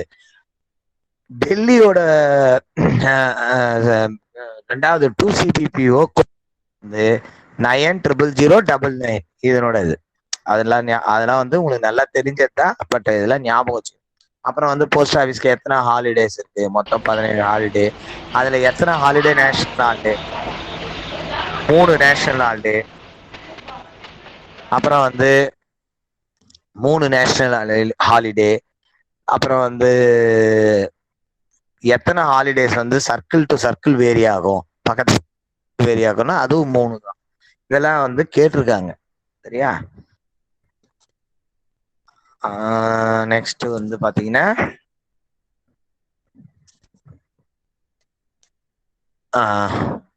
இப்போ இந்த ரிமோட்லி மேனேஜ்டு ஃப்ராங்கிங் மெஷின் வந்து லைசன்ஸ் வந்து 5 இயர்ஸ் இருக்கும். அந்த 5 இயர்ஸ்ல எவ்வளவு நாளைக்கு முள்ள வந்து அவங்க ரெனியூவல் பண்ணிடணும் அப்படின்னா 2 months before date of expiry. சரியா? அப்போ நவம்பர் டிசம்பருக்கு முன்னாடியே பண்ணிடணும். சப்போஸ் பண்ணாம விட்டுட்டாங்கன்னா 100 ரூபாய் ஃபைன். அப்போ penalty of ₹100 is levied if the franking machine licence is not renewed within 2 months date of expiry. இப்போ எக்ஸ்பைரி டேட் முடிஞ்சிச்சு, டிசம்பரோட முடிஞ்சிச்சு. பிப்ரவரிக்குள்ள அவர் வாங்காம விட்டுட்டாருன்னா 100 ரூபாய். 30 வரைக்கும் அவர் வாங்குறதுக்கு எந்த பைசாவும் நம்ம வாங்க மாட்டோம். எக்ஸ்பைரி ஆன பிறகு நம்ம வந்து 2 மாதம் வரைக்கும் டைம். பிப்ரவரிக்குள்ள பண்ணா 100 rupees வாங்கிப்போம். சரி. அப்புறம் ரிமோட்லி மேனேஜ்டு ஃப்ராங்கிங் மிஷினை பொறுத்த வரைக்கும் அதை வந்து ஒரு ஆபீஸ்ல தான் போஸ்ட் பண்ண முடியும். சரியா? பொதுவா பழையசை பத்தி நீங்க தெரிஞ்சுக்க வேண்டியதுல RMFM பொறுத்த வரைக்கும் ஒரு ஆபீஸ்ல தான் போஸ்ட் பண்ண முடியும். அப்புறம் இந்த டெலிவரியை பத்தி வரும்போது பர்தானிஷன் உமன் வந்து ரொம்ப ரொம்ப இம்பார்ட்டன்ட். சரியா? போஸ்ட்மேன் எக்ஸாம்ல வெரி வெரி இம்பார்ட்டன்ட் கொஸ்டின். இது இல்லாத கொஸ்டின் கிடையாது. பர்தானிஷன் உமனுக்கு எப்படி கொடுப்பீங்க? சரியா? அந்த பாயிண்ட் எல்லாம் நீங்க அப்படியே நல்லா மனப்பாடம் பண்ணணும். நம்ம புத்தகத்துல அழகா கொடுத்துருக்கோம். இதெல்லாம் 2 பாயிண்டா அதை படிக்கிறோம். பர்தானிஷன் உமன் வந்து அவங்க கிட்ட கொடுக்க, அதாவது வந்து இப்போ போஸ்ட்மேனுக்கு தெரிஞ்ச ஒரு விட்னஸ் இருந்தாங்கன்னா அந்த அம்மா கிட்ட கையெழுத்து வாங்கிட்டு ஆர்டிக்கலை வந்து விட்னஸ் கிட்ட கொடுத்துடணும். சப்போஸ் போஸ்ட்மேனுக்கு தெரியாத ஒரு விட்னஸ் இருக்காங்கன்னா ஆர்டிக்கல் அந்த அம்மா கிட்ட கொடுத்துட்டு கையெழுத்தெல்லாம் வாங்கிட்டு இவங்க தான் சரியான அந்த அம்மா அப்படின்றது என்ஷூர் பண்ணுவதற்காக ஒரு ஐடென்டிஃபையர் கையெழுத்தையும் வாங்கணும். அப்படின்ற தகவல்கள்லாம் நம்ம புத்தகத்துல இருக்கு, படிக்கிறீங்க. நெக்ஸ்ட், தலைவர் சொன்ன மாதிரி இது வந்து ஒரு இம்பார்ட்டன்ட் விஷயங்கள் எது எது அப்படின்றது உங்களுக்கு உங்க மூளைக்கு கொஞ்சம் தட்டி விடுறதுக்கு தான். திரும்ப நீங்க படிக்க படிக்க தான் கவனத்துக்கு வரும். நெக்ஸ்ட் வந்து பொதுவா விபி ஆர்டிகல்ஸ் தான் டெலிவரி ஆஃபீஸ்ல மட்டும் தான் புக் பண்ண முடியும். ஆனா என்டிஎஸ்ஓஸ் நோ டெலிவரி சப் ஆஃபீஸ்ல புக் பண்ணலாமான்னா பண்ணலாம். யாருடைய ஆத்தரைசேஷன் வேணும் அதுக்கு அப்படின்னா சூப்பரண்டோட ஆத்தரைசேஷன் வேணும். அப்புறம் வந்து ஒரு ஐபிஓன்னு எடுத்தீங்கன்னா போஸ்டல் ஆர்டர்னா எத்தனை டினாமினேஷன்? நேற்று முந்தானால யாரோ குரூப்ல கூட போட்டுருந்தீங்க. போஸ்டல் ஆர்டர்னு எடுத்தீங்கன்னா லோயர் டினாமினேஷன்லாம் இப்ப எடுத்துட்டாங்க. 1 to 10 வரைக்கும் கிடையாது இருக்கு. அதாவது 10க்கு கீழே எதுவும் கிடையாது. 1 to 5, 7 எடுத்தாச்சு. 10, 20, 50, 100 தான். 100 rupeesக்கு மேல எந்த டினாமினேஷன் கிடையாது. ஐபிஓ பாத்தீங்கன்னா அதுல வந்து போஸ்டல் ஆர்டர் பொறுத்த வரைக்கும் முக்கியமான கேள்வின்னு எதை எதிர்பார்க்கலாம்னா, இந்த போஸ்டல் ஆர்டர்ல தேவையான அளவுக்கு டினாமினேஷன் இல்லைன்னா நம்ம என்ன பண்ணோம்? புரோக்கன் வேல்யூ இருக்கு, அதை பண்ணலாம். அந்த மாதிரி பண்ணுவதற்கு ஸ்டாம்புகள் அதிகபட்சம் 4 ரூபாய் 3. இது ரொம்ப இம்பார்ட்டன்ட். எல்லா ஐபிஓலையும் இதை ஒட்டலாம். ஆனா எக்ஸப்ட் 100 rupees ஐபிஓ, இது இம்பார்ட்டன்ட். அதே மாதிரி ஐபிஓ பொறுத்த வரைக்கும் 24 மாதம் தான் அதுக்கு கரன்சி பீரியடு. ஆனா அதை வந்து மேற்கொண்டு ஒரு 12 மாதங்கள் நீட்டிப்பு செய்ய முடியும். அதனுடைய வேலிடிட்டியை எக்ஸ்டெண்ட் பண்ணிக்க முடியும். அதற்கு என்ன பண்ணணும்? நம்ம கூடுதலாக 2வது கமிஷன் ஒன்று பேமெண்ட் பண்ணணும். நெக்ஸ்ட், இந்த கேள்வி பல தடவை கேட்டிருக்காங்க, ரொம்ப இம்பார்ட்டன்ட். இப்போ வந்து ஒரு ஆர்டிகல் அட்ரஸ் டு, இந்த போன கொஸ்டின் பேப்பர்ல கூட இருக்கு பாருங்க, இது நம்ம பின்னாடி கொடுத்துருக்க question paper. Article address to decease person can be delivered. Yes, it can be delivered by யார் மட்டும் தான் டெலிவரி பண்ண முடியும்னா போஸ்ட் மாஸ்டர் தான் டெலிவரி பண்ண முடியும். யாருக்கு கொடுக்கலாம் அப்படின்னா நியர் ரிலேட்டிவ்ஸ்க்கு கொடுக்கணும். நியர் ரிலேட்டிவ்ஸ் ஆர் லீகலர்ஸ் யாரோ அந்த லீகல் ஏர் வந்து ஒரு சேலஞ்ச் பண்ற அளவுக்கு இருக்கணும், சேலஞ்ச் பண்ணாத அளவுக்கு இருக்கணும், அவர்கள்கிட்ட கொடுக்கணும். அன்இன்சூர்டு ஆர்டிகளாக இருக்கிற பட்சத்தில் மட்டும்தான் கொடுக்க முடியும். இன்சூர்டு அண்ட் விபி கொடுக்க முடியாது. இது வந்து it is very clear. Article address to a deceased person can be delivered by post master தான். ரைட். நெக்ஸ்ட்,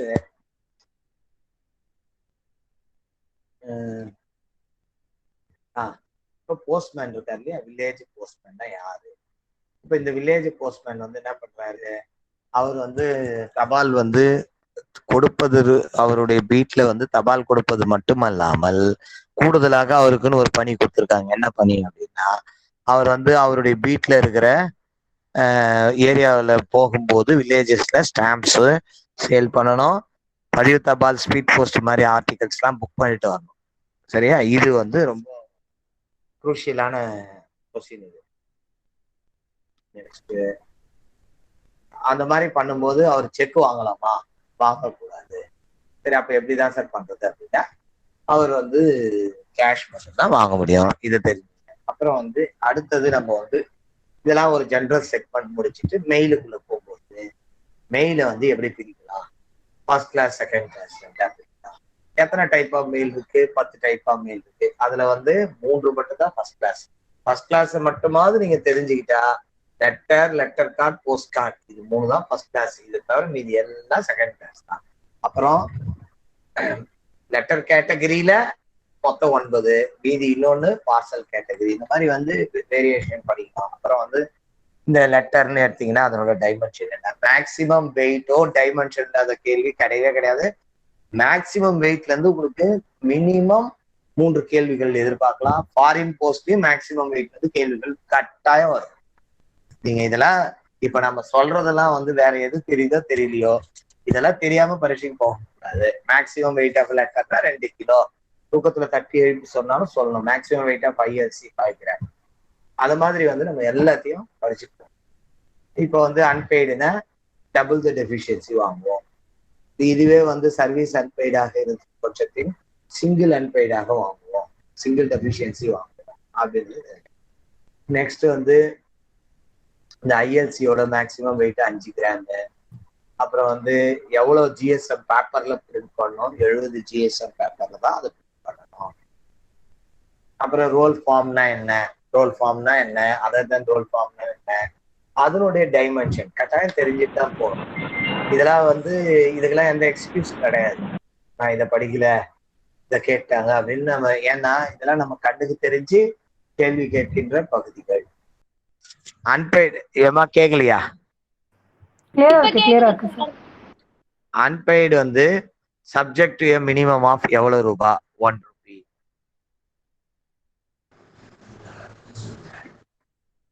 அப்புறம் வந்து இந்த மாதிரி ஒரு கேள்வி கேட்டிருக்காங்க, unpaid is calculated subject to minimum of 1 rupee அப்படின்றது இம்பார்ட்டன்ட். அப்புறம் ஐஎல்சி எடுத்தீங்கன்னா ஐஎல்சி வந்து எத்தனை ஃபிளாப் இருக்கு, அப்புறம் ஃபோல்டட்னா என்ன, அன்ஃபோல்டட்னா என்ன, அதனுடைய டைமென்ஷன்ஸ் என்ன.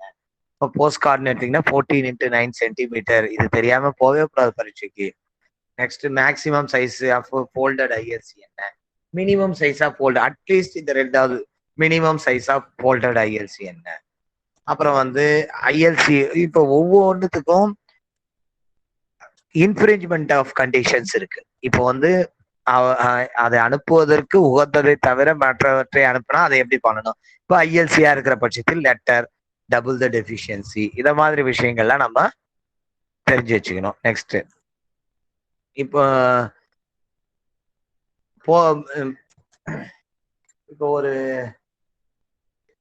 இன்லேண்ட் போஸ்ட் கார்டு ஒருத்தர் வச்சிருக்காரு, அதை வந்து ஒரு ஃபாரின் கண்ட்ரிக்கு எழுதிட்டாரு அப்படின்னா அதை வந்து நம்ம inland post card address to a foreign country, then it will not be forwarded, it will be written to centre. Next இதே வந்து ஒரு போஸ்ட் கார்டை வந்து லெட்டரா நீங்க ட்ரீட் பண்ணீங்கன்னா சிங்கிள் டெஃபிஷியன்சி வாங்கணும். இதெல்லாம் வந்து வெரி வெரி இம்பார்ட்டன்ட். நெக்ஸ்ட் அடுத்தது பாத்தீங்கன்னா வேற என்ன இம்பார்ட்டன்ட், பிஸ்னஸ் ரிப்ளை சர்வீஸ்னு ஒன்று இருக்கு. அதுக்கு யார் பர்மிட் பண்றா, அதனோட ஃபீஸ் எவ்வளோ, அது வந்து 200 ரூபாய் ஒரு வருஷத்துக்கு ஃபீஸ். யார் பர்மிட் பண்றா, சூப்பரிண்டென்ட். அப்புறம் வந்து ஒவ்வொரு குவார்ட்டர்ல அது உள்ள வரும்போது so the fee for business reply service depends upon the month in which the registration is done. எந்த மாதத்தில் அவர் உள்ளே வருகின்றாரோ அதை பொறுத்து அந்த ஃபீஸ் என்பது மாறுபடுகிறது. 3 மாதத்திற்கு ஒரு தடவை வந்து முதல் ஏப்ரல் டு ஜூனா இருந்தா 200 ரூபாய், ஜூலை டு செப்டம்பராக இருந்தால் 100 ரூபாய், அக்டோபர் டு டிசம்பரா இருந்தா 50 ரூபாய், 50 ரூபாய் குறைச்சிக்கிட்டே வரும். சரிங்களா? இந்த ரெனியூவல் ஃபீஸ் எவ்வளோ அப்படின்னு கேள்வி. ரெனியூவல் ஃபீஸ் எவ்வளோ பிஸ்னஸ் ரிப்ளை சர்வீஸ்க்கு அப்படின்னா தட் இஸ் ஆல்சோ 200 rupees. அதாவது வந்து நீங்க வந்து நான் 3 மாதம் தான் யூஸ் பண்ண போறேன், எனக்கு 200 ரூபாய் நான் கட்ட முடியாதுன்னு சொல்ல முடியாது. ரெனியூவல் ஃபீஸ்ன்றது ஒரு முழு வருடத்திற்கு தான். ரெஜிஸ்டர் உள்ள நுழையும் பொழுதுதான் அவருடைய அந்த இனிஷியல் ஃபீஸ் ஃபார் ரெஜிஸ்ட்ரேஷன் தான் அவர் எந்த மாதத்தில் இருந்து வருகிறாரோ அதை பொறுத்து மாறும். ரெனியூவல்ன்றது எல்லாத்துக்குமே 200 ரூபாய் தான். அதே மாதிரி பிஸ்னஸ் ரிப்ளை சர்வீஸை பொறுத்த வரைக்கும் ஹேண்ட்லிங் சார்ஜ் எவ்வளோ, இந்த கேள்வி பல தடவை கேட்டிருக்காங்க. சரிங்களா? ஹேண்ட்லிங் சார்ஜ் என்பது 1 ரூபி. ஹேண்ட்லிங் சார்ஜ் என்பது 1 ரூபி. இந்த ஹேண்ட்லிங் சார்ஜ் 1 ரூபி என்பது கூடுதலாக வாங்கணும். எதற்கு கூடுதலாக வாங்கணும் அப்படின்னா அவர் அதுல என்ன கேட்டகரி ஆஃப் லெட்டர் போடுறாரோ அதனுடைய போஸ்டேஜ் பிளஸ் 1 ரூபி வாங்கணும். நெக்ஸ்ட்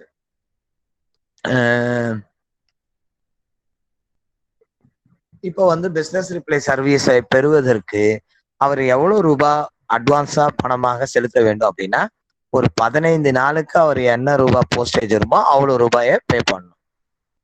இந்த கேள்விலாம் ஏற்கனவே கேட்டிருக்காங்க. சரிங்களா? நெக்ஸ்ட், இப்போ பிசினஸ் ரிப்ளை சர்வீஸ் ஒருத்தர் வாங்கிட்டாரு, ரெனியூவல் எப்ப பண்ணணும் அப்படின்னா 31 மார்ச்சுக்குள்ள அவர் இமீடியட்டா ரெனியூவல் பண்ணணும். அதுக்கு எந்த கிரேஸ் பீரியடும் கிடையாது. போஸ்ட் பாக்ஸுக்கு 31 மார்ச்சுக்குள்ள பண்ணணும். 15 நாள் கிரேஸ் பீரியட் இருக்கு. ஆனா பிசினஸ் ரிப்ளை சர்வீஸ்க்கு எந்த வித கிரேஸ் பீரியடும் கிடையாது. இத மாதிரி நம்ம கொஞ்சம் டெக்னிக்கலா படிச்சு வச்சுக்கணும். நெக்ஸ்ட், இந்த இன்ஃப்ரிஞ்ச்மென்ட் கண்டிஷன் படிக்கிறீங்க மொத்தமா. அப்புறம் செகண்ட் கிளாஸ் ஆர்டிகல் எடுத்தீங்கன்னா, புக் பேக்கெட் என்பது மேக்சிமம் வெயிட் எவ்வளோ? சரியா? Very very important question. எவ்வளவு மேக்சிமம் வெயிட் அப்படின்றது இதுக்கு, அதாவது வந்து இப்ப நம்ம சொல்றது எல்லாமே வந்து மிக மிக இம்பார்ட்டன்ட் தான். 5 கிலோ. அப்புறம் வந்து maximum weight of book packet வந்து 5 கிலோ. பார்சலுக்கு சொல்லிட்டேன். இதே மாதிரி ஃபாரின் போஸ்ட் எடுத்தீங்கன்னா எல்லாமே 2 kgs. சரியா? அது இம்பார்ட்டன்ட். அது நல்லா ஞாபகம் வச்சுக்க. நம்ம புத்தகத்துல வந்து பின்னாடி அந்த gist for PO guide part 2ல ஜிஸ்ட் ஃபார் இப்போ எக்ஸாமினேஷன்ல நம்ம ஒரு அதுல வந்து ஸ்மால் பேக்கெட் 1 kg போட்டோமோ அதை 2 kg. இங்க வந்து pattern and sample packet 2 kg, ஃபாரினுக்கு எல்லாமே 2 kgs தான். நெக்ஸ்ட் வந்து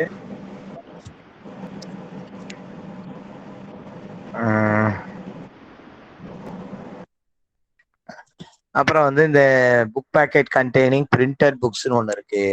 அப்புறம் periodicals, registered news paper. Registered news paper வந்து registered news paper, franking machine, post box, post bag பயங்கர இம்பார்ட்டன்ட். சரியா? இதுல இருந்து 10 கேள்வி வந்து மாட்டிக்க உங்களுக்கு. ரெஜிஸ்டர்ட் நியூஸ் பேப்பர்னா, ரெஜிஸ்டர்ட் நியூஸ் பேப்பருக்கு யார் லைசன்ஸ் கொடுக்குறா? டிவிஷனல் ஹெட் தான் லைசன்ஸ் கொடுக்குறாரு. ரெஜிஸ்டர்ட் நியூஸ் பேப்பர்னா WPPக்கு யார் லைசன்ஸ் கொடுப்பாங்க? PMG. ரெஜிஸ்டர்ட் நியூஸ் பேப்பருக்கு வந்து ஒருத்தர் வந்து கன்செஷனல் ரேட்ல போஸ்ட் யார்கிட்ட வந்து அவர் வந்து லைசன்ஸ் வந்து அப்ளை பண்ணணும்? Registrar of news paper of India. அப்படின்றதெல்லாம் வந்து நம்ம பக்காவா வந்து தயாரா இருக்கணும். Registered news paper question point of வியூல ரொம்ப ரொம்ப இம்பார்ட்டன்ட். எப்படி வந்து பீரியாடிக்கல்ஸ்னு ஒன்று இருக்கு. எப்படி ரெஜிஸ்டர்ட் பேப்பர் இம்பார்ட்டன்டா இது ரெண்டுத்துக்கு இருக்கிற வித்தியாசம் உங்களுக்கு தெரியணும். ரெஜிஸ்டர்ட் நியூஸ் பேப்பர்னா என்ன, பீரியாடிக்கல்னா என்ன, இதெல்லாம் நீங்க இந்த புத்தகத்தை படிக்கும் போது தான் உங்களுக்கு தெரியும். அப்புறம் வந்து maximum weight of sample pattern packet வந்து கொஞ்சம் டிஃபரன்ஷியேட் ஆகும். பிளைண்ட் லிட்ரேச்சர் பேக்கெட்டோட மேக்சிமம் வெயிட் கேட்காத கொஸ்டின் பேப்பர் இது வரைக்கும் இல்லை. 7 கிலோ அப்படின்றத இது வரைக்கும் கேட்காம இல்லவே இல்லை. அதனால அது ரொம்ப ரொம்ப important. Sample and pattern packet 2 kilo important. அப்புறம் சாம்பிள் அண்ட் பேட்டர்ன் பேக்கெட்னா என்ன அப்படின்னு அந்த டெஃபினேஷன்ஸ், சில டெஃபினேஷன்ஸ் எல்லாம் வந்து நம்ம புத்தகத்துல கட்டாயம் படிச்சுதான் ஆகும். ஏன் சார் கேட்க போறது 1 வேர்டு கொஸ்டின், இது ஏன் சார் டெஃபினேஷன் அப்படின்னா எதனால அப்படின்னா, இப்ப நீங்க வந்து ஒரு கொஸ்டின் வந்து வெறுமனே வந்து டைரக்ட் கொஸ்டின் மட்டும் கேட்பது இல்லை. சில நேரங்களில் இன்டைரக்ட் கொஸ்டின்ஸ் கேட்கறாங்க. சரிங்களா? இன்டைரக்ட் கொஸ்டின்ஸ்னா இப்போ வந்து அந்த ஒரு ப்ராடக்டை பத்தின முழுமையான அறிவு இருந்தா மட்டும்தான் நம்ம அட்டென்ட் பண்ற மாதிரி which one of the following is correct, which one of the following is incorrect அப்படிலாம் கேட்கிறாங்க. which one of the கொஸ்டினை வாசிக்கும் போது கரெக்டா இன்கரெக்டா கரெக்டான்றத படிக்கணும். இப்போ 4ல எது இன்கரெக்ட் அப்படின்றத நீங்க தெரிஞ்சுக்கணும். அதனால வந்து இந்த இப்ப பேட்டர்ன் அண்ட் சாம்பிள் பேக்கெட் அப்படின்னா எதெல்லாம் அனுப்பலாம் அப்படின்றது இருக்கு. அதை எதை அனுப்பக்கூடாதுன்னு இருக்கு. சரிங்களா? Sample and pattern packets may contain bona fide trade patterns or merchant samples not having என்னது சேலபிள் வேல்யூ. அதை விற்பனைக்கு பயன்படுத்துகின்றதே சாம்பிளாக அனுப்பக்கூடாது. அந்த சாம்பிளை பயன்படுத்தி மேற்கொண்டு அவருக்கு ஆர்டர் கிடைக்கும், அதால அவர் வியாபாரத்தை அபிவிருத்தி பண்ணுவார்னா அதை தான் சாம்பிள் அண்ட் பேட்டர்ன் பேக்கெட் அனுப்பும். அந்த மாதிரி என்ன கேட்டகரிய எந்த கேட்டகரி ஆஃப் எந்த டைப்பு கீழே அனுப்ப முடியும், என்ன வகையான பொருட்களை என்ன கேட்டகரியா போஸ்ட் கீழே அனுப்ப முடியும் அப்படின்றது நம்ம நல்லா தெரிஞ்சுக்கிட்டாதான் இந்த இப்போ மேம்போக்கா இப்ப நம்ம வகுப்புல வந்து நீங்க படிச்சவங்க எல்லாருமே குறைந்தபட்சம் 30 கேள்வி சரியா பதிவு பண்ணுவீங்க. கட்டாயம் பண்ணணும். நீங்க ஒழுங்கா கவனிச்சிருந்தா 30 பண்ணிடுவீங்க. இந்த மாதிரி இப்ப நாங்க சொல்ற இந்த ஹிண்ட்ல இருந்து படிக்க ஆரம்பிச்சீங்கன்னா, நான் சொல்றது 50க்கு 30 பிஓ கைடு பார்ட் 1 2 இதுல இருந்து சொல்றேன். 30 கேள்வி அசால்ட்டா பண்ணலாம். 40 கேள்வி செகண்ட் ரவுண்ட்ல பண்ணிடலாம். 44 47 48 போட்டிருக்காரு போன தடவை ஒருத்தர் வந்தவர். 48 கொஸ்டின்ஸ் கரெக்டா போட்டிருக்காரு. அதான் வந்து நல்லா இப்ப நம்ம சொன்ன அந்த ஐடியாவை வச்சு இப்போ நீங்க வந்து சாம்பிள் பேக்கெட்னா நாங்க டெஃபினேஷன் கொடுத்துருக்கோம். என்ன அனுப்ப முடியும் ஏபிசிடினே போட்டு கொடுத்துருக்கோம். அப்ப ஏபிசிடி இப்போ இந்த 4 தான் அனுப்ப முடியும். விச் ஒன் ஆஃப் த போன தடவை கொஸ்டினே அதான் கேட்டிருந்தாங்க. which one of the following is incorrect in respect of pattern and sample packet அப்படின்னு. அதனால அந்த மாதிரி தான் நம்ம படிச்சுட்டு நெக்ஸ்ட் வந்து பேக்கிங் அண்ட் சீலிங். இது வரைக்கும் அதுல கேட்காம இருந்தாங்க. லாஸ்ட் டைம் 3 கேள்வி கேட்டிருக்காங்க. Sealing, packing, method of addressing இதுல இருந்தும் இப்ப கொஸ்டின்ஸ் வருது. அப்போ நம்ம எதை ரொம்ப இப்ப நான் வந்து திரும்ப சொல்ல வேண்டிய அவசியமே இல்லை. எல்லாமே யூடியூப்ல அவைலபிள். ஸோ எப்படி என்ன டைப் ஆஃப் ஆர்டிக்கிளை எப்படி பேக் பண்ணணும் அப்படின்றத நல்லா பக்காவா நீங்க வந்து ப்ரிப்பேர் பண்ணிட்டு போகணும். சரிங்களா? அது புத்தகத்துல இருக்கிற இடத்து பக்கத்திலேயே யூடியூப்ல ஓபன் பண்ணி நீங்க தமிழ்ல கேட்டு கேட்டு கொஞ்சம் கொஞ்சமா எழுதிட்டே வந்தீங்கனாலே. அப்புறம் வந்து இந்த நியூஸ் பேப்பரை அனுப்புவதற்கு என்ன கண்டிஷன்? 31 நாளுக்குள்ள போஸ்ட் பண்ணாதான் இருக்கணும். அப்புறம் போனஃபைட் லிஸ்ட் ஆஃப் சப்ஸ்கிரைபர் கொடுக்கணும். இந்த மாதிரி விஷயங்கள். அப்புறம் WPP ஆக இருக்கிற பட்சத்தில் எவ்வளோ போட்டாதான் வந்து நீங்க WPP தருவீங்க அப்படின்னா, குறைந்தபட்சம் 500 ஆர்டிகல் போஸ்ட் பண்ணாதான் அட் அ டைமுக்கு நீங்க வந்து WPP தருவீங்க. இதெல்லாம் வந்து பேசிக்ஸ். இதெல்லாம் நல்லா பார்த்துட்டு போறீங்க. நெக்ஸ்ட் வந்து registered news paper licence period என்ன, அதை எப்போ ரெனியூவல் பண்ணலாம், எத்தனை நாள் நோட்டீஸ் கொடுத்தா. இப்போ வந்து பொதுவா பாத்தீங்கன்னா இந்த ரெஜிஸ்ட்ரேஷன் நம்பரு லைசன்ஸ் நம்பர்லாம் ரெஜிஸ்டர்ட் நியூஸ் பேப்பரை பொறுத்த வரைக்கும் ரேப்பர் மேல பிரிண்ட் பண்ணக்கூடாது, புத்தகத்துக்கு மேலதான் பிரிண்ட் பண்ணணும் அப்படின்ற தகவல் தான் வந்து. ஏன்னா which one of the incorrect in respect of registered news paper இந்த மாதிரி கேள்விதான் அதுல கேட்பாங்க. அப்புறம் நெக்ஸ்ட் வேற என்ன இம்பார்ட்டன்ட் பாயிண்ட்ஸ் இதெல்லாம் தான் ஏறக்குறைய வந்து நம்ம இஓ கைட்ல நமக்கு வந்து கேள்விகள் கேட்பதற்கு வாய்ப்பு உள்ள பகுதிகள் அப்படின்றது இவைகள் தான். சரிங்களா? இத அதே மாதிரி வேற என்ன இருக்கு? நெக்ஸ்ட் பாத்தீங்கன்னா ரெஜிஸ்டர்ட் நியூஸ் பேப்பர்ஸ் பார்த்தீங்க, பேக்கிங்கு, சீலிங்கு, பார்சல்ஸ், அப்புறம் வந்து ஏர் சர்சார்ஜ்லாம் எவ்வளவு ரூபா, ஏர்மெயில்னா என்ன, பிளைண்ட் லிட்ரேச்சர் கொஞ்சம் அதை ஒரு பாயிண்ட் சொல்லிடுங்க. சரிங்க. பிளைண்ட் லிட்ரேச்சர் பேக்கெட்டை பொறுத்த வரைக்கும் 7 கிலோ மேக்சிமம் வெயிட். சரி, என்னென்னலாம் சார் அனுப்பலாம் அப்படின்னா, இப்போ வந்து என்ன அதனோட கண்டென்ட்ஸ் என்ன அப்படின்னா, இப்போ வந்து ஒரு பிரெய்லி லெட்டர்ஸ்ல எழுதப்பட்ட விவகாரங்கள், அப்புறம் வந்து ஒரு கண்ணு தெரியாதவருக்கோ அல்லது அதாவது ஃப்ரம் அட்ரஸ்லயோ அல்லது டு அட்ரஸ்லயோ ஒரு பிளைண்ட் பர்சனுக்கு அவருடைய உபயோகத்துக்கான பொருட்கள் அதை கூட அனுப்பலாம். அவருடைய இப்ப கம்யூனிகேஷன்றது அவர் எழுதுறது மட்டும் கிடையாது.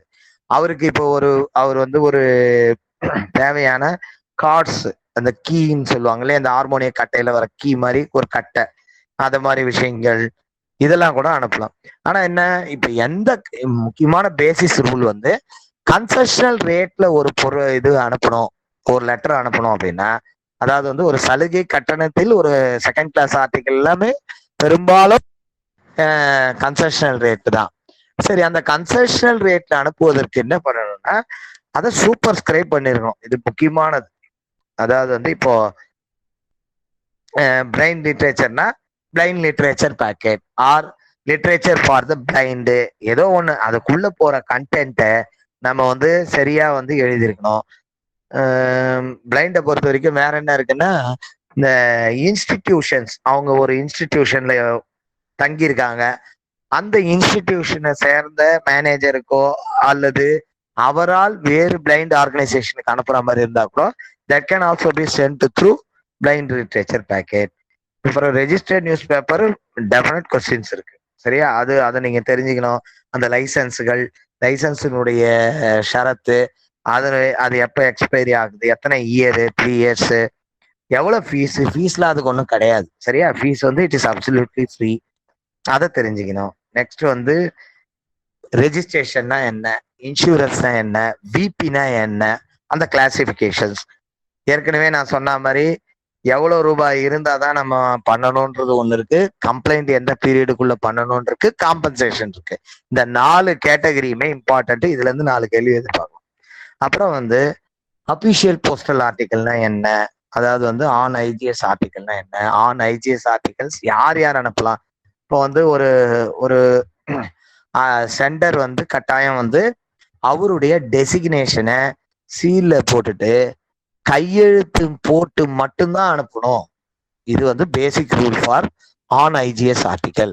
அப்போ சார் கையெழுத்து 1000 ஆர்டிகல் இருக்கு, 1000 ஆர்டிகல் என்னால எப்படி கையெழுத்து போட முடியும் கேட்டு பிரிண்ட் பண்ணார்னா பிரிண்ட் பண்ணவே கூடாது. But facsimile is allowed. ஃபெசிமைல்னா அவருடைய கையெழுத்து மாதிரியே ஒரு ஸ்டாம்ப் செய்தி, அந்த stamp impression, rubber stamp impression வச்சு அனுப்பலாம்.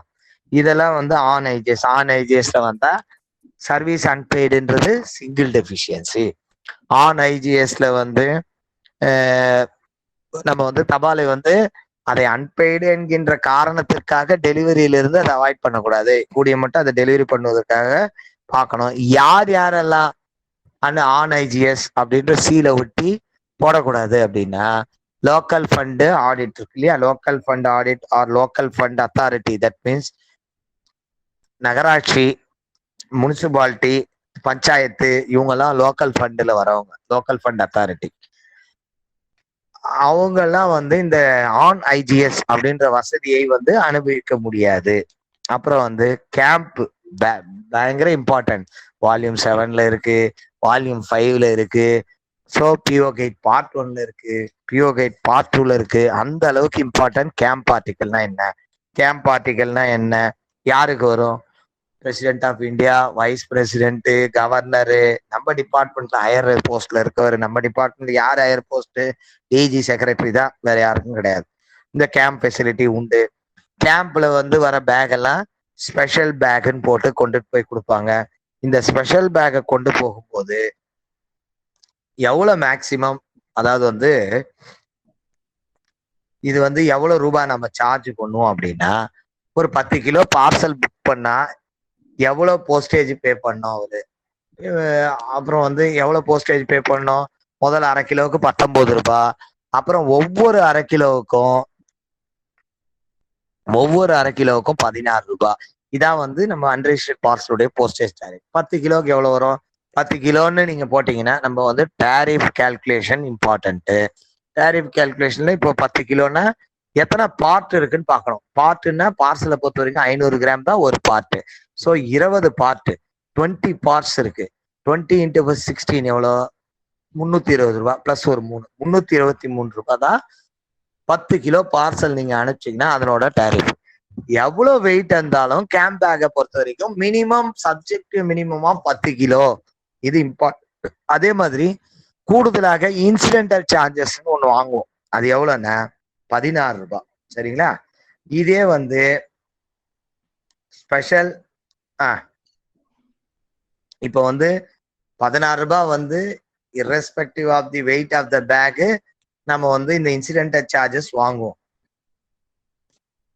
ஸ்பெஷல் அரேஞ்ச்மெண்ட், டெலிவரிக்கு ஸ்பெஷல் அரேஞ்ச்மெண்ட், பிக்கப்புக்கு ஸ்பெஷல் அரேஞ்ச்மெண்ட்னா ஒரு 6 ரூபாய் வந்து ஒரு incidental charges for special arrangements for delivery வாங்குவோம். இது இம்பார்ட்டன்ட் கேம்ப் பேக்கை பொறுத்த வரைக்கும். நெக்ஸ்ட் வந்து ப்ரோஹிபிட்டட் ஆர்டிகல், என்னென்ன ஆர்டிகல்லாம் வந்து தடை செய்யப்பட்ட ஆர்டிகல்ஸ் அப்படிங்கிறது ரொம்ப இம்பார்ட்டன்ட்டு. அப்புறம் வந்து மணி ஆர்டர்ஸ். மணி ஆர்டர்ஸ் நீங்க எடுத்தீங்கன்னா மணி ஆர்டர்ஸ்ல என்னென்ன டைப் ஆஃப் மணி ஆர்டர்ஸ் இருக்கு அப்படிங்கிறது நம்ம நல்லா தெரிஞ்சுட்டு போகணும். இப்போ வந்து எஸ்பி மணி ஆர்டருக்கு எவ்வளவு கமிஷன் அப்படின்னு கேட்டா commission free. Service money order commission free. சரியா? ஃபேமிலி அலாட்மெண்ட் மணி ஆர்டர்னா 6% ஆஃப் த வேல்யூ. இந்த மாதிரி வந்து நீங்க கமிஷனை தனியா படிச்சு தெரிஞ்சுக்கணும். அப்புறம் வந்து மணி ஆர்டரை பொறுத்த வரைக்கும் பெரும்பாலும் கமிஷன் தான் கேட்டிருக்காங்க நிறைய. அப்புறம் பிலாட்டலி டெஃபினட்டா ஒரு கேள்வி இருக்குங்க, நீங்க அண்டர்லைனே பண்ணிக்கோங்க. Mumbai foreign philately deposit account எங்க ஓபன் பண்ணுவீங்க? மும்பைல. எவ்வளவு ரூபாய் மினிமம்? 1000 ரூபாய். எவ்வளவு ரூபாய் வந்து மினிமம் ஆர்டர் குவான்டிட்டி அப்படின்னு ஒரு கேள்வி இருக்கு. 500 ரூபாய். அப்புறம் வந்து எவ்வளவு ரூபாய் வந்து ஒவ்வொரு தடவையும் அவர் வந்து குறைந்தபட்ச அமௌண்ட் வந்து கொடுத்து அவர் ரீகூப் பண்ணணும் அந்த பேலன்ஸ் அப்படின்னா தட் இஸ் ஆல்சோ 1000 rupees. அப்புறம் வந்து இதே நம்ம பிடி டொமஸ்டிக் பிடி அக்கௌண்டா இருந்தா எவ்வளவு ரூபாய்? 200 ரூபாய். எவ்வளவு ரூபாய் வரைக்கும் அவர் பண்ணலாம் அப்படின்னா எவ்வளவு வேணாலும் பண்ணலாம். அவர் வந்து there is no maximum limitation for recharge. ஆனா எப்ப வந்து நீங்க வந்து ரெண்டாவது வந்து அடுத்த தடவை ஃப்ரெஷ் டெபாசிட் மினிமம் ஒரு 200 ரூபாய் பண்ணிடணும். 200 ரூபாய் கொடுத்து அக்கௌண்ட் ஓபன் பண்றாரு, குறைஞ்சிட்டே வருது வேல்யூ, திரும்ப ஒரு 200 ரூபாய் கொடுத்து அவர் ரீகூப் பண்ணிக்கலாம் பேலன்ஸை. ரைட். இப்போ வந்து எப்ப நீங்க வந்து இதுல இருந்து இந்த அக்கௌண்ட் வந்து இன்ஆபரேட்டிவ் அனௌன்ஸ் பண்ணுவீங்க அப்படின்னா ஒரு தடவை ஸ்டாம்ப் அவர் ஆர்டர் பண்ணிருக்கிறது இந்த அப்ளிகேஷன்ல, அதுவும் பிளஸ் அனுப்புவதற்கு எவ்வளவு ரூபாய் தேவைப்படுதோ அது வரைக்கும் போட்டுட்டு மீதி இனிமே அனுப்புவதற்கு பணமே இல்லை அப்படின்னா ஒரு 10 ரூபாய் ஸ்டாம்ப் கேட்கிறாரு, அங்க 20 ரூபாய் தான் இருக்கு கையில பேலன்ஸ், 10 ரூபாய் ஸ்டாம்ப் போக மீதி போஸ்டேஜ் சார்ஜ் இருக்கு இல்லையா, அப்போ அதுக்கு பணம் இல்லை, அப்போ அதோட அந்த அக்கௌண்ட் இன்ஆபரேட்டிவ் ஆகும். இதை மாதிரி பண்ணணும். அப்புறம் வந்து டொமஸ்டிக் பிடி அக்கௌண்ட்ல நமக்கு எந்த ஹேண்ட்லிங் சார்ஜும் கிடையாது. ஆனா ஃபாரின் பிடி அக்கௌண்ட்ல 2% ஹேண்ட்லிங் சார்ஜ் இருக்கு. அதுக்கு சப்ஜெக்ட் மினிமம் ஆஃப் 5 rupees ஒன்னு இருக்கு. ரைட்டா? இது ரொம்ப இம்பார்ட்டன்ட். இந்த கேள்வி வந்து ஆந்திரா கொஸ்டின் பேப்பர்ல கேட்டிருக்காங்க. ஃபாரின் பிடி அக்கௌண்ட்டுக்கு ஹேண்ட்லிங் சார்ஜ் எத்தனை பர்சன்டேஜ்னு கேட்டிருக்காங்க. இப்போ நீங்க 2% படிச்சுன்னு போனோம்னா நான் என்ன சொல்லியிருக்கேன், இன்டெப்த் படிக்கணும். 2% ஆஃப் தி ஆர்டர் வேல்யூ அப்படின்னு படி. அப்ப 2% கொடுத்துட்டு ஆன்சர்ல 2% ஆஃப் தி ஆர்டர் வேல்யூவும் கொடுப்போம். இந்த அளவுக்கு வந்து நம்ம இப்ப நம்ம சொன்ன ஐடியாவை வச்சு நீங்க ஓரளவுக்கு பாத்தீங்கன்னாலே போறோம். நம்ம புத்தகத்துல சில ஒரு 300 பாயிண்ட் கிட்டத்தட்ட கொடுத்துருக்காங்க. இதுவே வந்து போதுன்றதை விட அதிகம். சரிங்களா? அதனால எல்லாருமே நல்லா படிங்க. All the best. நல்லா ப்ரிப்பேர் பண்ணுங்க. கொஞ்சம் இன்டெப்த் படிங்க. சரிங்களா? ஒரு மேம்போக்கா படிக்கிறது நமக்கு இந்த இப்ப கேட்கறத வச்சே உங்களால எனக்குரிய 30 கேள்விக்கு உங்களால சரியான விடை அளிக்க முடியும்ன்றது எனக்கு ரொம்ப கான்பிடண்டா இருக்கேன். மேற்கொண்டு நீங்க எல்லாருமே இங்க படிக்கிறவங்க மத்த இடங்கள்ல படிக்கிறவங்கல இருந்து வேறுபட்டு காட்டணும்னா நீங்க எல்லாருமே 45, 45ல இருந்து 48 வரைக்கும் போட்டீங்கன்னா எங்களோட சந்தோஷப்படுறவங்க யாருமே இருக்க முடியாது. தேங்க்யூ. ஓகே தலைவர், முடிச்சுக்கிறேன். Thank you very much Kesavan sir. ஒரு நிமிஷம் சார். சொல்லுங்க சார். அந்த ஐபிபி அக்கௌண்ட் மட்டும் கொஞ்சம் சொல்லுங்க சார். ஒரு 2 கொஸ்டின் 3 கொஸ்டின் கேக்குறாங்க சார். அதுல இல்ல வேற ஒருத்தர் எடுக்க போறாரு. ஐபிபில வந்து சத்யா எடுக்கிறாரு, அவங்க சொல்லுவாங்க. 5 நாள் கிளாஸ் இருக்குப்பா. நாளைக்கு கிளாஸ் இருக்கு. இருக்கு வேற அவங்கவுங்க டாபிக் வரும்போது இன்னொருத்தர் சொல்லுவாங்க. சரி சார். Okay sir. இப்ப வந்து பிஓ கைட ஃபுல்லா எடுத்துட்டாரு கேசவன் சார், எடுத்துட்டாரு. மற்ற டாபிக் நாளைக்கு மத்தியானம் இருக்கு, நாளைக்கு ஈவினிங் இருக்கு, வரிசையா 4 நாள் இருக்கு ஒவ்வொரு டாபிக்ல. இப்ப இவர் என்ன சொன்னாரோ இதை தாண்டி வந்து கண்டிப்பா கேள்விகள் எதுவும் வர்றதுக்கு வாய்ப்புகளே கிடையாது. நீங்க ஃபுல்லா தயாராயிடுங்க, எல்லாரும் ஃபுல்லா தயாராயிடுங்க. அடுத்து 2வது கிளாஸ் வந்து நம்முடைய தோழர் வெங்கட் அவர்கள் தற்பொழுது நடத்துவார்கள். அனைவருக்கும் இனிய மாலை வணக்கம். மிக சிறப்பாக கேசவன் அண்ணா மிக அழகாக உங்களுக்கு எல்லா பிஓ கைட்ல இருந்து எடுத்து சொல்லியிருக்காரு. சொன்ன மாதிரி ப்ரிப்பரேஷன்ஸ் எல்லாரும் நல்லா பண்ணிட்டு இருப்பீங்கன்னு நினைக்கிறோம். நிறைய உங்களுக்கு இன்புட்ஸ் கொடுத்துருக்கு. ஸோ அதை ப்ராப்பரா யூட்டிலைஸ் பண்ணுங்க. இதுல புக்ல வந்து மோர் தென் இனாஃபே சொன்னார். வாஸ்தவம் தான், மோர் தென் இனாஃபே இருக்கு. அதாவது கொஞ்சம் ஊன்றி படிங்க. அந்த சின்ன சின்ன டீட்டெயில்ஸும் விட்டுறாதீங்க. அதுல இருந்து தான் உங்களுக்கு பொடி வச்சு கேள்விகள் வருது எல்லா இடத்துலயுமே. ஸோ அதை கொஞ்சம் கான்சென்ட்ரேட் பண்ணிக்கலாம். ஓகே, இன்னைக்கு நம்ம பார்க்கக்கூடியது இந்த இம்பார்ட்டன்ட் ஈவெண்ட்ஸ் பார்த்துருந்தோம். அது நம்ம இப்போ ஒரு ரீகேப் போகலாம். இப்போ ஒரு ரீகேப் போயிட்டு முக்கியமான இதை சொல்றேன். எது மேக்சிமம் வருது, எது வர்றதுக்கான வாய்ப்பு இருக்குங்கிறத அதை அப்படியே நீங்க நோட் பண்ணி வச்சுக்கோங்க. ஓகே, இப்ப நம்ம இம்பார்ட்டன்ட் ஈவெண்ட்ஸ் நம்ம டிபார்ட்மெண்ட் ஆஃப் போஸ்ட்ல இருந்து எப்ப உருவாச்சு, என்னென்னலாம் இதுல நடந்திருக்கு அப்படிங்கறது எல்லாத்தையும் வரலாறு மாதிரி அப்பப்ப அந்த இம்பார்ட்டன்ட் ஈவெண்ட்ஸ் ஃபுல்லாத்தையும் நம்ம வந்து கம்பைல் பண்ணி கொடுத்துருக்கோம். ஸோ அதை ஒரு கிளான்ஸ் பார்த்துலாம். நம்முடைய துறை வந்து ministry of communication and information technology. இது உருவான இது வருஷம் வந்து ஜனவரி 1985. ஜனவரி 1985 நம்முடைய துறை உருவானது. இதுல இப்ப லேட்டஸ்டா ஸ்பீட் போஸ்ட் பாஸ்போர்ட் சர்வீஸ், பாஸ்போர்ட்ங்கிறது தனியா இருக்கு. ஸ்பீட் போஸ்டோட இணைச்ச ஸ்பீட் போஸ்ட் பாஸ்போர்ட் சர்வீஸ் அப்படிங்கிறது 5th March 2001 லான்ச் ஆச்சு. 5th March 2001. அதே போல direct post was introduced during June 2005. June 2005 direct post. Direct போஸ்ட்னா என்ன? அது வந்து நம்ம துறையினுடைய போஸ்ட்மேனே பிரைவேட் கன்சர்ன்ஸ் உடைய விளம்பரங்களை எடுத்துக்கொண்டு செல்வது டைரக்ட் போஸ்ட். இது அடிக்கடி கேட்கக்கூடிய கேள்வி. Direct post and speed post passport service இது ரெண்டுமே முக்கியமானதுதான். அடுத்தது express parcel post was relaunch in March 1990. 1999 relaunch ஆச்சு express parcel post. Logistic post services was introduced on 13th August 2004. Logistic post பெரிய பார்சல்ஸ், மிகப்பெரிய இதெல்லாம் ஒரு லாரியை வந்து பிடிச்சு அது மூலமா கொண்டு போய் சேர்க்கக்கூடியது. சின்ன சின்ன பார்சலுக்கு மிக பார்சல் சர்வீஸ். ஸோ மிகப்பெரிய வெயிட் 20 கிலோவுக்கு மேல உள்ளது, அப்புறம் பெரிய சைசஸ் இதெல்லாம் கொண்டு போய் சேர்க்கறதுக்கு லாஜிஸ்டிக் போஸ்ட். அது வந்து 13th August 2004 லான்ச் ஆச்சு. E post service was introduced in January 2004. E போஸ்ட்ங்கிறது இப்போ ஒருத்தர் ஒரு இதை நம்மளுடைய ஆஃபீஸ் இதுக்கு மெயில் அனுப்பிச்சிருவாரு, நம்ம பிரிண்ட் அவுட் எடுத்து அந்த கன்சர்ன் அட்ரஸ்க்கு லெட்டர் மாதிரி கொண்டு போய் டெலிவர் பண்ணுவோம். So that is call E post service. அது January 2004 இன்ட்ரோடியூஸ் பண்ணோம். ஸோ அதுவும் முக்கியமானது. இ போஸ்டும் அடிக்கடி கேட்கக்கூடியதுதான், அதுவும் வரக்கூடிய வாய்ப்புகள் இருக்கு. Bill mail service was introduce in September 2003. Bill mail service அப்படிங்கிறது என்ன அப்படின்னா, ஒரு ரெகுலராக பில்ஸ் ப்ரொவைட் பண்ணக்கூடிய டிபார்ட்மெண்ட்ஸ். உதாரணத்துக்கு டெலிஃபோன் பில்ஸ், இல்ல இபி பில்ஸ், ஒரு பீரியாடிக்கலா கொடுக்கக்கூடிய பில்ஸ். ஸோ இவங்க ரெகுலரா நமக்கு கஸ்டமரா இருப்பாங்க. ஸோ அவங்களுக்கு வந்து பில் மெயில் சர்வீஸ்னு அவங்களுக்கு சில டேரிஃப் எல்லாம் வச்சு அவங்க அந்த சர்வீஸை நம்ம இன்ட்ரோடியூஸ் பண்ணி கொடுத்துருப்போம். அது வந்து September 2003 இன்ட்ரோடியூஸ் ஆச்சு நம்மளுடைய டிபார்ட்மெண்ட்ல. பிசினஸ் டெவலப்மெண்ட் குரூப், இந்த கேள்வி முக்கியம். ஏன்னா இப்ப எல்லாமே பிடி ஓரியன்டா தான் இருக்கு. ஸோ பிசினஸ் டெவலப்மெண்ட் குரூப் அப்படின்னு நம்ம டிபார்ட்மெண்ட்ல எப்போ ஃபார்ம் பண்ணாங்க அப்படின்னா 1st April 1999. 1st April 1999 பிடி குரூப் தனியா ஃபார்ம் பண்ணாங்க. அதுல இருந்தா பிசினஸ் டெவலப்மெண்ட் ப்ராடக்ட்ஸ் ஒவ்வொன்றா நமக்கு இன்ட்ரோடியூஸ் பண்ணி கொண்டு வந்துட்டு இருக்காங்க. அடுத்தது IMO, international money order service was introduce during January 2006. ஜனவரி 2006 இன்டர்நேஷனல் மணி ஆர்டர் சர்வீஸ் கொண்டு வந்தாங்க. கன்சியூமர் ப்ரொடெக்ஷன் ஆக்ட் கோப்ரா அப்படிங்கிறது இன்ட்ரோடியூஸ் இன் 1986. கன்சியூமர்ஸ், அதாவது வாடிக்கையாளர்கள் தங்களுடைய ஏற்படக்கூடிய குறைகளை நிவர்த்தி செய்வதற்காக உள்ள அந்த சட்டங்கள் கொண்டு வரப்பட்டது 1986. அடுத்தது பின்கோட் சிஸ்டம். இது இல்லாத பேப்பரே இருக்காது, பெரும்பாலும் இந்த கேள்வி வந்துட்டே தான் இருக்கும் தொடர்ந்து. Pin code system was introduce on 15th August 1972. 15 August சுதந்திர தினத்தன்னைக்கு 1972 சுதந்திர தினம் 15 ஆகஸ்ட்ல பின்கோட் சிஸ்டம் உருவாச்சு. பின்கோட் சிஸ்டம்ங்கிறது நம்மளுடைய என்டையர் நேஷனை தொகுதிகளாக பிரிச்சு ஒவ்வொரு ஜோன், அப்புறம் வந்து அதுல ரீஜன், அப்புறம் அதுல வந்து டிஸ்ட்ரிக்ட், அப்புறம் அந்த டெலிவரி போஸ்ட் ஆஃபீஸ், இப்படியாக அதனுடைய அமைப்பு இருக்கு. ஸோ அதை கொண்டு வந்தது 15th August 1972. 1972 நம்முடைய சுதந்திர தினம் 15 ஆகஸ்ட் அன்னைக்கு கொண்டு வந்தோம். அதை ஞாபகம் வச்சுக்கலாம் ஈஸியா. இது அடிக்கடி வந்துட்டு இருக்கக்கூடிய கேள்வி. அடுத்து e post service commenced on 2nd August 2001. E post service. Corporate money order service was introduce on 1st May 1995. 1995 1st Mayல தான் கார்பரேட் மணி ஆர்டர் சர்வீஸ் அப்படிங்கிறது நமக்கு இன்ட்ரோடியூஸ் ஆச்சு. அடுத்தது போஸ்ட் ஃபோரம். இது கொஞ்சம் இம்பார்ட்டன்டான கேள்வி. இப்போ ஆஃப் லேட் இதுக்கு கேட்கக்கூடிய வாய்ப்புகள் நிறைய இருந்துட்டு இருக்கு. போஸ்ட் ஃபோரம் அப்படின்னா என்னன்னா, அந்தந்த லோக்கல் இருக்கக்கூடிய நபர்களை, இந்த நம்மளுடைய சர்வீஸ் யூஸ் பண்ணக்கூடிய நபர்களை கொண்டு ஒரு ஃபோரம் ஒன்று ஃபார்ம் பண்ணி நம்ம எப்படி நம்ம சர்வீசஸ் இம்ப்ரூவ் பண்ணலாம், என்ன சஜஷன்ஸ், இதெல்லாம் கேட்டு நம்ம வந்து ஹையர் இதுக்கு தெரிவிக்கக்கூடிய அந்த போஸ்ட் ஃபோரம். அது வந்து ஒவ்வொரு இதுலயும் அமைப்பிலும் நம்ம அமைக்கணும் அப்படின்னு இருக்கு. ஸோ அதை வந்து இன்ட்ரோடியூஸ் பண்ண இது வந்து 10th September 1990.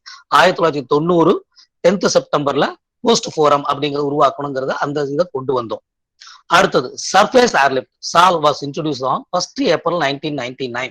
அது என்ன சால் சர்ஃபேஸ் ஏர்லிஃப்ட் அப்படின்னா, இப்போ வெளிநாடுகளுக்கு அனுப்பக்கூடிய பொருட்கள், தபால்கள் எல்லாமே வந்து இங்கேருந்தே டைரக்டா ஏர்லிஃப்ட் கொடுக்கறதும் இருக்கு. பட் சர்ஃபேஸ் ஏர்லிஃப்ட்ல ரேட் கம்மியா இருக்கும். அதனால சர்ஃபேஸ் ஏர்லிஃப்ட் இந்த கண்ட்ரி இங்கேருந்து இந்த டெஸ்டினேஷன் ஏர்போர்ட்டுக்கு போற வரைக்கும் சர்ஃபேஸ்ல போகும். அந்த கண்ட்ரி டு கண்ட்ரி போற வரைக்கும் ஃபிளைட்ல போகும். அங்க போய் சேர்ந்ததுக்கு அப்புறம் அங்க அந்த கண்ட்ரிக்குள்ள by surface through road or rail அது மாதிரி போய் சேரும். So this is called surface airlift. இந்த சர்ஃபேஸ் ஏர்லிஃப்ட் வந்து 1 ஏப்ரல் 1999 இன்ட்ரோடியூஸ் ஆச்சு. ஸ்பீட் போஸ்ட் இது வந்து ரொம்ப முக்கியம், அடிக்கடி வந்துகிட்டு இருக்கு, ரொம்ப இம்பார்ட்டன்ட் ஆனதான் இது. Speed post service launch on 1 August 1986. 1986 1 ஆகஸ்ட்ல ஸ்பீட் போஸ்ட் சர்வீஸ் வந்து இன்ட்ரோடியூஸ் ஆச்சு. அதுலேயே ஸ்பீட் போஸ்ட்லயே 1 இந்தியா 1 ரேட் சர்வீஸ், நாடு முழுக்க ஒரே ரேட் அப்படிங்கிற அந்த கான்செப்ட் வந்தது வந்து இன்ட்ரோடியூஸ் பண்ணது 21 ஆகஸ்ட் 2006. 2006 21 ஆகஸ்ட்ல. இப்ப ஸ்பீட் போஸ்ட் இன்ட்ரோடியூஸ் ஆனது 1 ஆகஸ்ட் 1986. அதுல இருந்து 20 வருஷம் தள்ளி இந்த பக்கம் 2006ல அதே 20 நாள் கூட்டிக்கிங்க, 21 ஆகஸ்ட் 1 இந்தியா 1 ரேட் ஞாபகம் வச்சுக்கிறதுக்கு ஈஸியா இருக்கும். ஸ்பீட் போஸ்ட் 1 இந்தியா 1 ரேட் 20 வருஷம் 20 நாட்கள் ஆட் பண்ணுங்க, ஆகஸ்ட் மாசம் ஞாபகம் வச்சுங்க. So 1 August 1986, 21 August 2006 1 India 1 rate service introduce ஆனது 21 ஆகஸ்ட் 2006. அடுத்தது ஸோ நெக்ஸ்ட் வந்து Western Union money order service. Western Union money order service foreign national கண்ட்ரீஸ்ல இருந்து நம்ம நாட்டுல இங்க உள்ள மக்களுக்கு அங்கேருந்து அனுப்பக்கூடிய பணம் அதை பெற்று தருவதற்கான சர்வீஸ் வெஸ்டர்ன் யூனியன் சொல்லி அவங்க ஒரு பிரைவேட் என்டிட்டி, அவங்களோட நம்ம டிபார்ட்மெண்ட் ஆஃப் போஸ்ட் ஒரு அக்ரிமெண்ட் போட்டு MOU போட்டு மெமோரம் ஆஃப் அண்டர்ஸ்டாண்டிங் போட்டு ஒரு சர்வீஸை இன்ட்ரோடியூஸ் பண்ணாங்க. ஸோ அது லான்ச் ஆனது வந்து ஏப்ரல் 2001. ஏன்னா நம்ம நாடு வந்து ஃபாரின் மணி வந்து நிறைய இன்னைக்கு நம்ம நாட்டு மக்கள் நிறைய வெளிநாட்டுல போய் வேலை பார்க்குறாங்க, அங்கேருந்து நம்ம சொந்தக்காரங்களுக்கு பணம் அனுப்புறாங்க. ஸோ அந்த சர்வீஸ் அவங்க வெஸ்டர்ன் யூனியனோட டைப் வச்சுக்கிட்டு நம்ம இன்ட்ரோடியூஸ் பண்ணது வந்து April 2001. PLI scheme was introduce in 1884. இது ரொம்ப இம்பார்ட்டன்ட் கேள்வி, நிறைய கேள்விகளை கேட்டுட்டே இருக்கோம், இது எப்பவுமே வரக்கூடியதான். இது PLI போஸ்டல் லைஃப் இன்சூரன்ஸ் முதல்ல நம்ம கண்ட்ரிக்கு இன்சூரன்ஸ் இன்ட்ரோடியூஸ் பண்ணது நம்ம டிபார்ட்மெண்ட் தான். அதுவும் 1884லயே இன்ட்ரோடியூஸ் பண்ணிட்டோம். அடுத்தது starting of letters in rail brought into operation during 1837. ட்ரெயின்ல போயிட்டு இருக்கும் போதே ஸ்டார்ட் பண்ணி அங்கங்க பிரிச்சு அப்படியே இறக்கக்கூடியது அந்த இது ஸ்டார்டிங் ஆஃப் லெட்டர்ஸ் இன் ரயில். அது வந்து 1837லயே இன்ட்ரோடியூஸ் ஆச்சு. ஃபர்ஸ்ட் ஆட்டோமேட்டிக் டெலிஃபோன் எக்ஸ்சேஞ்ச் நம்ம வந்து PNT-ஆ இருந்தது, போஸ்ட் அண்ட் டெலிஃபோன்ஸா இருந்தது, டெலிகிராஃபா இருந்தது. ஸோ அப்போ இருந்தபோது ஆட்டோமேட்டிக் டெலிஃபோன் எக்ஸ்சேஞ்ச் எஸ்டாப்ளிஷ் ஆனது 1914 1914 இன்ட்ரோடியூஸ் ஆச்சு. First mail motor van brought into service 1905 இங்கிலாந்துல. மெயில் மோட்டார் சர்வீஸ்ங்கிறது எக்ஸ்க்ளூசிவா நம்முடைய மெயில்ஸ் மட்டும் கேரி பண்றதுக்காக உள்ள வெஹிக்கிள்ஸை வச்சு ஒரு குரூ ஃபார்ம் பண்ணி அதன் மூலமாக டெலிவரி அது பண்ணது வந்து மெயில் மோட்டார் சர்வீஸ் பண்ணது வந்து 1905 இன் இங்கிலாந்துல தான் அங்க ஆரம்பிச்சது. அதுக்கப்புறம் அப்படியே நம்முடைய நாட்டுக்கும் பின்னாடி வந்துச்சு. The first airmail service started in 1911. அது வரைக்கும் இங்கிலாந்து மெயில் சர்வீஸ் தான் இருந்தது. முதல்ல ஏர்மெயில் வெளிநாடுகளுக்கு த்ரூ ஃபிளைட் மூலமா போகக்கூடிய அந்த சர்வீஸ் இன்ட்ரோடியூஸ் ஆனது 1911. அடுத்தது விபி சிஸ்டம். விபி சிஸ்டம்ங்கிறது என்ன?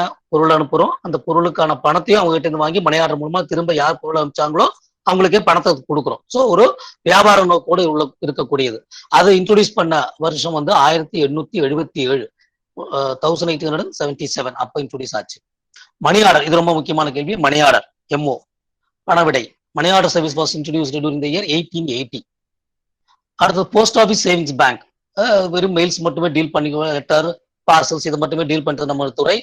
முதலாக பணத்தை ஈர்க்கிறதுக்கு டெபாசிட்ஸ் அண்ட் வித்ட்ராயல்ஸ் இது மாதிரி வந்து பேங்கிங் சர்வீஸ்ல இன்ட்ரோடியூஸ் ஆன அந்த இது வந்து சர்வீஸ் எப்ப கொடுக்க ஆரம்பிச்சோம்னா 1882 இருந்தே கொடுக்க ஆரம்பிச்சிட்டோம். 1882 இருந்தே இருக்கு. அடுத்தது rural postal life insurance. Postal life insurance முதல்ல இருந்தது. அடுத்து கிராமப்புற மக்களுக்காக தனியாக பிரத்யேகமாக உருவாக்கப்பட்டது ரூரல் போஸ்டல் லைஃப் இன்சூரன்ஸ். அது இன்ட்ரோடியூஸ் ஆன வருஷம் 1995. இது important. Rural postal life insurance was introduced in the year 1995. அடுத்தது RMS service was started. Railway mail service. இந்த சர்வீஸ் ஸ்டார்ட் பண்ணது 1907. 1907 ரயில்வே மெயில் சர்வீஸ் நம்ம நாட்டில் தொடங்கப்பட்டது. Airmail service was started in India. நம்ம நாட்டில் 1911 ஸ்டார்ட் பண்ணது முதலே பார்த்தோம். Airmail service in India was started in 1911. 1911 start பண்ணிட்டோம். Meghdoot award in postal department was introduced. Retail post was introduced in August 2000. Retail post முன்னாடி பார்த்தோம், அதாவது போஸ்ட்மேன் மூலமாக தனியார் நிறுவனங்களுடைய விளம்பரங்களை கொண்டு போய் சேர்க்கக்கூடியது ரீட்டைல் போஸ்ட். அது ஆகஸ்ட் 2000. அடுத்து கிரீட்டிங் போஸ்ட் தனியாக கிரீட்டிங்ஸ்க்காக greeting post was introduced in 6th September 2000. 6th September 2000. QMS quick mail service அது வந்து 1975 இன்ட்ரோடியூஸ் ஆச்சு. குயிக் மெயில் சர்வீஸ் அது ஆர்டிகிளே QMSன்னு எழுதியிருக்கணும். எழுதி அதை சூப்பர் ஸ்கிரைப் பண்ணி போஸ்ட் பண்ணணும். QMS 1975 அது வந்து இன்ட்ரோடியூஸ் ஆச்சு. Senior citizen scheme was introduce in 2004. நம்முடைய சேவிங்ஸ் பேங்க் ஸ்கீம்ல ஒரு முக்கியமான scheme senior citizen savings scheme, SCS சொல்லக்கூடிய சீனியர் சிட்டிசன் சேவிங்ஸ் ஸ்கீம். அது வந்து 55 வயதுக்கு மேல உள்ளவர்கள் போடலாம். 60 வயதுக்கு மேல உள்ளவர்களுக்கு எந்த இதுவும் கேள்வியும் கிடையாது. 55 வயசுல 60 வயசு உள்ளவங்களுக்கு அவங்க வந்து என்ன கொடுக்கணும், அவங்க ரிட்டையர் ஆனதுக்கான அத்தாட்சி 1 மாசத்துக்குள்ள கொடுத்து இன்வெஸ்ட் பண்ணாதான் உண்டு. ஸோ அந்த ஸ்கீம் இன்ட்ரோடியூஸ் ஆனது 2004. முன்னாடியே பார்த்தோம் போஸ்ட் ஃபோரம், அங்க அந்த லோக்கல்ல அங்கங்க சர்வீஸ் பயன்படுத்தக்கூடிய கஸ்டமர்ஸ் ஒரு ஒரு குழுவாக அமைத்து அவர்கள் மூலமாக நம்ம துறையினுடைய சர்வீஸை பத்தி நம்ம சஜஷன்ஸ் இதெல்லாம் வாங்கி அனுப்பக்கூடியது. அது வந்து 10/9/1990 1990 9ஆம் மாசம் 10ஆம் நாள் அன்னைக்கு நம்ம தொடங்கினோம். அதை இந்தியன் போஸ்ட் ஆஃபீஸ் ஆக்ட், நமக்கான பிரத்யேகமான ஆக்ட், போஸ்ட் ஆஃபீஸ் ஆக்ட் உருவானது 1898. இந்த சட்டங்கள் அடிப்படையில் தான் இன்னைக்கும் நம்முடைய எல்லா இதுவும் செயல்பாடுகளும் இருந்துட்டு இருக்கு. அதுதான் அடிப்படை பேஸ் நமக்கு. ஸோ அதுவும் அடிக்கடி வரக்கூடிய கேள்வி தான். Indian post office act was introduce in the year 1898. Okay. அடுத்து பிஎம்ஜி ஆஃபீஸ், நமக்கு போஸ்ட் மாஸ்டர் ஜெனரல் ஆஃபீஸ் அப்படின்னு அட்மினிஸ்ட்ரேட்டிவ் ஆஃபீஸ் தான் ஒரு முக்கியமான மைல்கல். அது வந்து ஸோ அது வந்து இன்ட்ரோடியூஸ் ஆனது 1777 1777லயே பிஎம்ஜி ஆஃபீஸ்ங்கிறது வந்துருச்சு. பிஎம்ஜி ஆஃபீஸ் அப்போ வந்து என்டையர் சர்க்கிளே ஒரு பிஎம்ஜி காலம்லாம் இருக்கு. ஸோ அப்போ 1774லயே அது நமக்கு வந்துருச்சு முன்னாடியே. Post masters appoint presidency post ஆஃபீஸ்ல போஸ்ட் மாஸ்டர்ஸ் அவங்களுக்கு அவங்க அந்த பிரசிடென்சி போஸ்ட் ஆஃபீஸ் அதுல போஸ்ட் மாஸ்டர் அப்பாயிண்ட் பண்ணக்கூடிய அந்த வருஷம் வந்து 1837 நம்ம ஸ்டார்ட் பண்ணிருக்காங்க டிபார்ட்மெண்ட்ல. Postage stamp system started in India 1852. ஆமா, அதுதான் ரொம்ப முக்கியமான கேள்வி, அடிக்கடி வரக்கூடியது. போஸ்டேஜ் ஸ்டாம்ப், நமக்கு தபால் அனுப்பக்கூடிய அந்த தொகையை போஸ்டேஜ் ஸ்டாம்ப் மூலமாக செலுத்தக்கூடிய அந்த வசதி அது வந்து இன்ட்ரோடியூஸ் ஆன ஆண்டு 1852. இந்த சர்வீஸ் ஸ்டாம்ப் ரிலீஸ்டு 1867. சர்வீஸ் ஸ்டாம்ப்ங்கிறது வந்து கவர்மெண்ட் டிபார்ட்மெண்ட்ஸ் வந்து தங்களுடைய பொருட்களை தங்களுடைய தபாலை அனுப்புவதற்காக பிரத்யேகமான தனிப்பட்ட ஸ்டாம்ப், அது வந்து இன்ட்ரோடியூஸ் ஆனது 1867. பார்சல் சிஸ்டம், தபால் மட்டுமல்ல பார்சல்கள் அதை வந்து பிரத்யேகமா அனுப்புறதுக்காக உருவாகினது வந்து 1871. அதுக்காக பார்சல் சிஸ்டம் அப்படிங்கிறத உருவாக்கினாங்க. அடுத்தது VPP service, value payable parcels post, VPP value payable post, அது வந்து இன்ட்ரோடியூஸ் ஆனது 1870. இன்ஸ்டியூட் பார்சல் அனுப்புறோம், அது வந்து ரொம்ப முக்கியமான கண்டென்ட்ஸ் அனுப்புறோம். ஸோ அது வந்து ஏதாவது அதுக்கு டேமேஜோ இல்லை லாஸோ ஆச்சுன்னா அது நமக்கு வந்து அதுக்கு இன்ஸ்டியூட் பண்ணி அனுப்பக்கூடிய அந்த சிஸ்டம் இன்ட்ரோடியூஸ் பண்ணது வந்து 1878. 1878 1878 நமக்கு வந்து அது இன்ட்ரோடியூஸ் ஆச்சு. இந்த first post card issued in India 1879. First post card முதல்ல போஸ்ட் கார்டு நம்ம நாட்டில் அப்பதான் இன்ட்ரோடியூஸ் ஆகுது 1879. Money order system is under control of postal department. 1880 money order system நம்முடைய போஸ்டல் டிபார்ட்மெண்ட்ல இருந்துகிட்டு இருக்கு. PLI போஸ்டல் லைஃப் இன்சூரன்ஸ் அது வந்து 1883 நமக்கு வந்து இம்ப்ளிமெண்டேஷன் ஸ்கீமுக்கு வருது. ரிப்ளை போஸ்ட் கார்டு அனுப்புறோம், அதுலயே இன்னொரு போஸ்ட் கார்டு அட்டாச் ஆகி போகும், அவங்க அதுலயே ரிப்ளை திருப்பி அனுப்பலாம். இது ரெண்டும் சேர்ந்து ஒன்னாவே போகும். அப்புறம் ரிட்டர்ன் வரும்போது இந்த ரிப்ளை போஸ்ட் கார்டு மட்டும் நமக்கு வரும். ஸோ இந்த சிஸ்டம் வந்து இன்ட்ரோடியூஸ் ஆனது 1884. போஸ்ட் ஆஃபீஸ் சேவிங்ஸ் பேங்க் முன்னாடியே பார்த்தோம், அது 1885. இது ரிப்பீட் ஆகுதுனாக்கா இதெல்லாம் இம்பார்ட்டன்ட், அதனாலதான் 1 or 2 times ரிப்பீட் என்ன திரும்பவும் வருது அப்படின்னா இது இம்பார்ட்டன்ட் அப்படிங்கறதுனாலதான். Postal order system introduced 1894. Postal order பணவிடை மூலமாக போஸ்டல் ஆர்டர் மூலமாக ஒரு தொகையை செலுத்துவது அந்த இது வந்து 1894. Railway mail service, railway mail system சொல்லக்கூடிய RMS 1907 நம்ம நாட்டுல உருவாச்சு. Airmail service 1911. திரும்ப ரிப்பீட் ஆகுது இந்த மூணும். இது வந்து அடிக்கடி கேட்கக்கூடிய கேள்விதான் airmail service. So post office savings bank தனியா அந்த இதெல்லாம் இருந்துச்சு, SB RD இதெல்லாம் இருந்தது.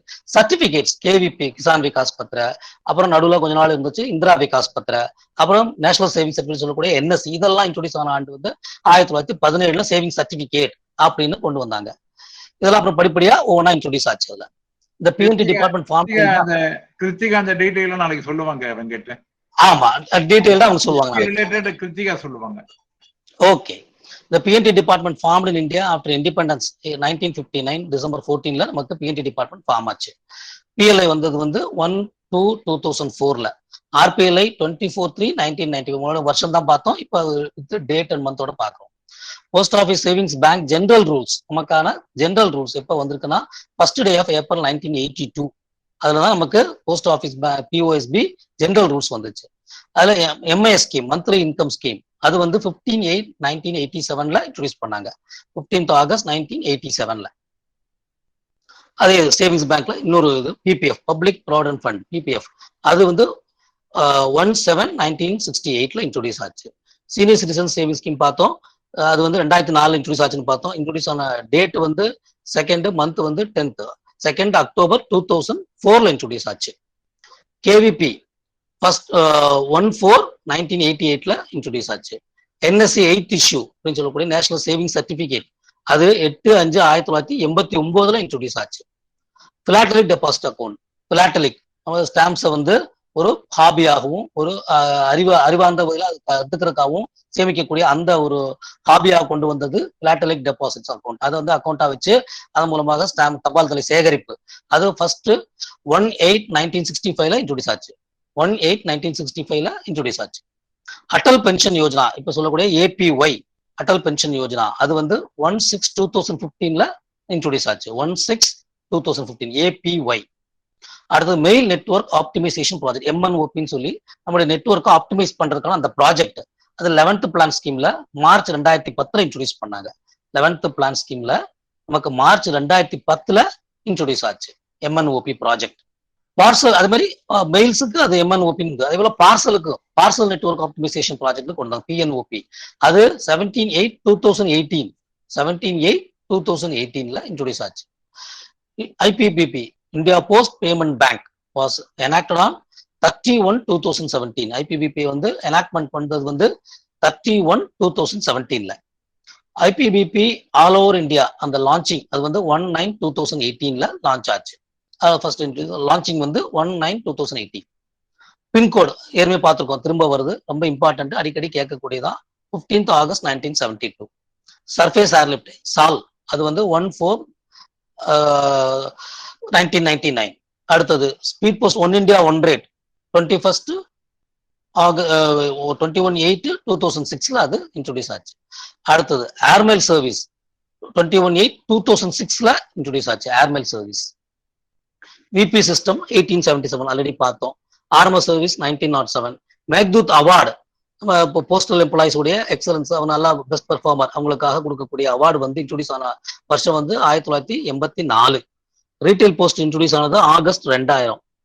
கிரீட்டிங் போஸ்ட் இன்ட்ரோடியூஸ் ஆனது 6/9/2000. போஸ்ட் ஆஃபீஸ் ஆக்ட் முன்னாடியே பார்த்துட்டோம், போஸ்ட் ஆஃபீஸ் ஆக்ட் அது இன்ட்ரோடியூஸ் ஆனது 1882. அடுத்த நேஷனல் பிலாட்டலிக் மியூசியம், அது வந்து தனியாக நம்முடைய என்டையர் போஸ்டல் டிபார்ட்மெண்ட்ல இருக்கக்கூடிய நிகழ்ச்சிகளா என்ன நடந்தது சம்பந்தமான அந்த எக்ஸிபிட்ஸ் எல்லாம் வச்சு நேஷனல் பிலாட்டலிக் மியூசியம் வந்து டெல்லியில இருக்கு. அது 6/7/1968 ஓபன் பண்ணாங்க. 6/7/1968. அடுத்த டிபார்ட்மெண்ட் ஆஃப் போஸ்ட் எடுத்து நேஷனல் பிலாட்டலிக் மியூசியம், பிலாட்டலிக்கு தனியா மியூசியம், அது ஜெனரல் மியூசியம் எல்லாம் இருக்கக்கூடியது. பிலாட்டலிக்கும் தனியா மியூசியம் 11/7/2011 நமக்கு ஓபன் பண்ணி கொடுத்தாங்க. 11/7/2011. இந்தியா போஸ்ட் லோகோ, நம்முடைய இப்ப இருக்கக்கூடிய லோகோ ரிவைஸ் பண்ணி கொடுத்தாங்க September 2008. Postal and telephone department separated, பிஎன்டிஆ போஸ்ட் அண்ட் டெலிகிராஃப்ஸ் இருந்தது, செப்பரேட் ஆன வருஷம் வந்து 1985 பிரிஞ்சுது ரெண்டுமே. போஸ்ட் கார்டு வந்து இன்ட்ரோடியூஸ் ஆனது 1879. இதுதான் முக்கியமான அந்த எல்லா இம்பார்ட்டன்ட் ஈவெண்ட்ஸ். இதுல அடிக்கடி கேட்கக்கூடியது ஸ்பீட் போஸ்ட் இன்ட்ரோடக்ஷன், அதே போல பின்கோடு, அதே போல மணி ஆர்டர் சர்வீஸ், இது விபி, அதே போல ஆர்எம்எஸ் சர்வீஸ், எம்எம்எஸ் சர்வீஸ், இந்த முக்கியமான சர்வீசஸ் எல்லாம் எப்ப இன்ட்ரோடியூஸ் ஆச்சு அப்படிங்கிறது நம்மளுடைய முக்கியமான கேள்விகளா இருந்துட்டு இருக்கு. ஸோ இது இல்லாமலும் சில கேள்விகள் கேட்க வாய்ப்பு இருக்கு. ஸோ அதை நம்ம வந்து கூர்ந்து நம்முடைய study material once go through பண்ணோம்னாலே நமக்கு நிறைய புரிய வரும். அதே போல இம்பார்ட்டன்ட் ஃபார்ம்ஸ் அண்ட் ரெக்கார்ட்ஸ் இருக்கு.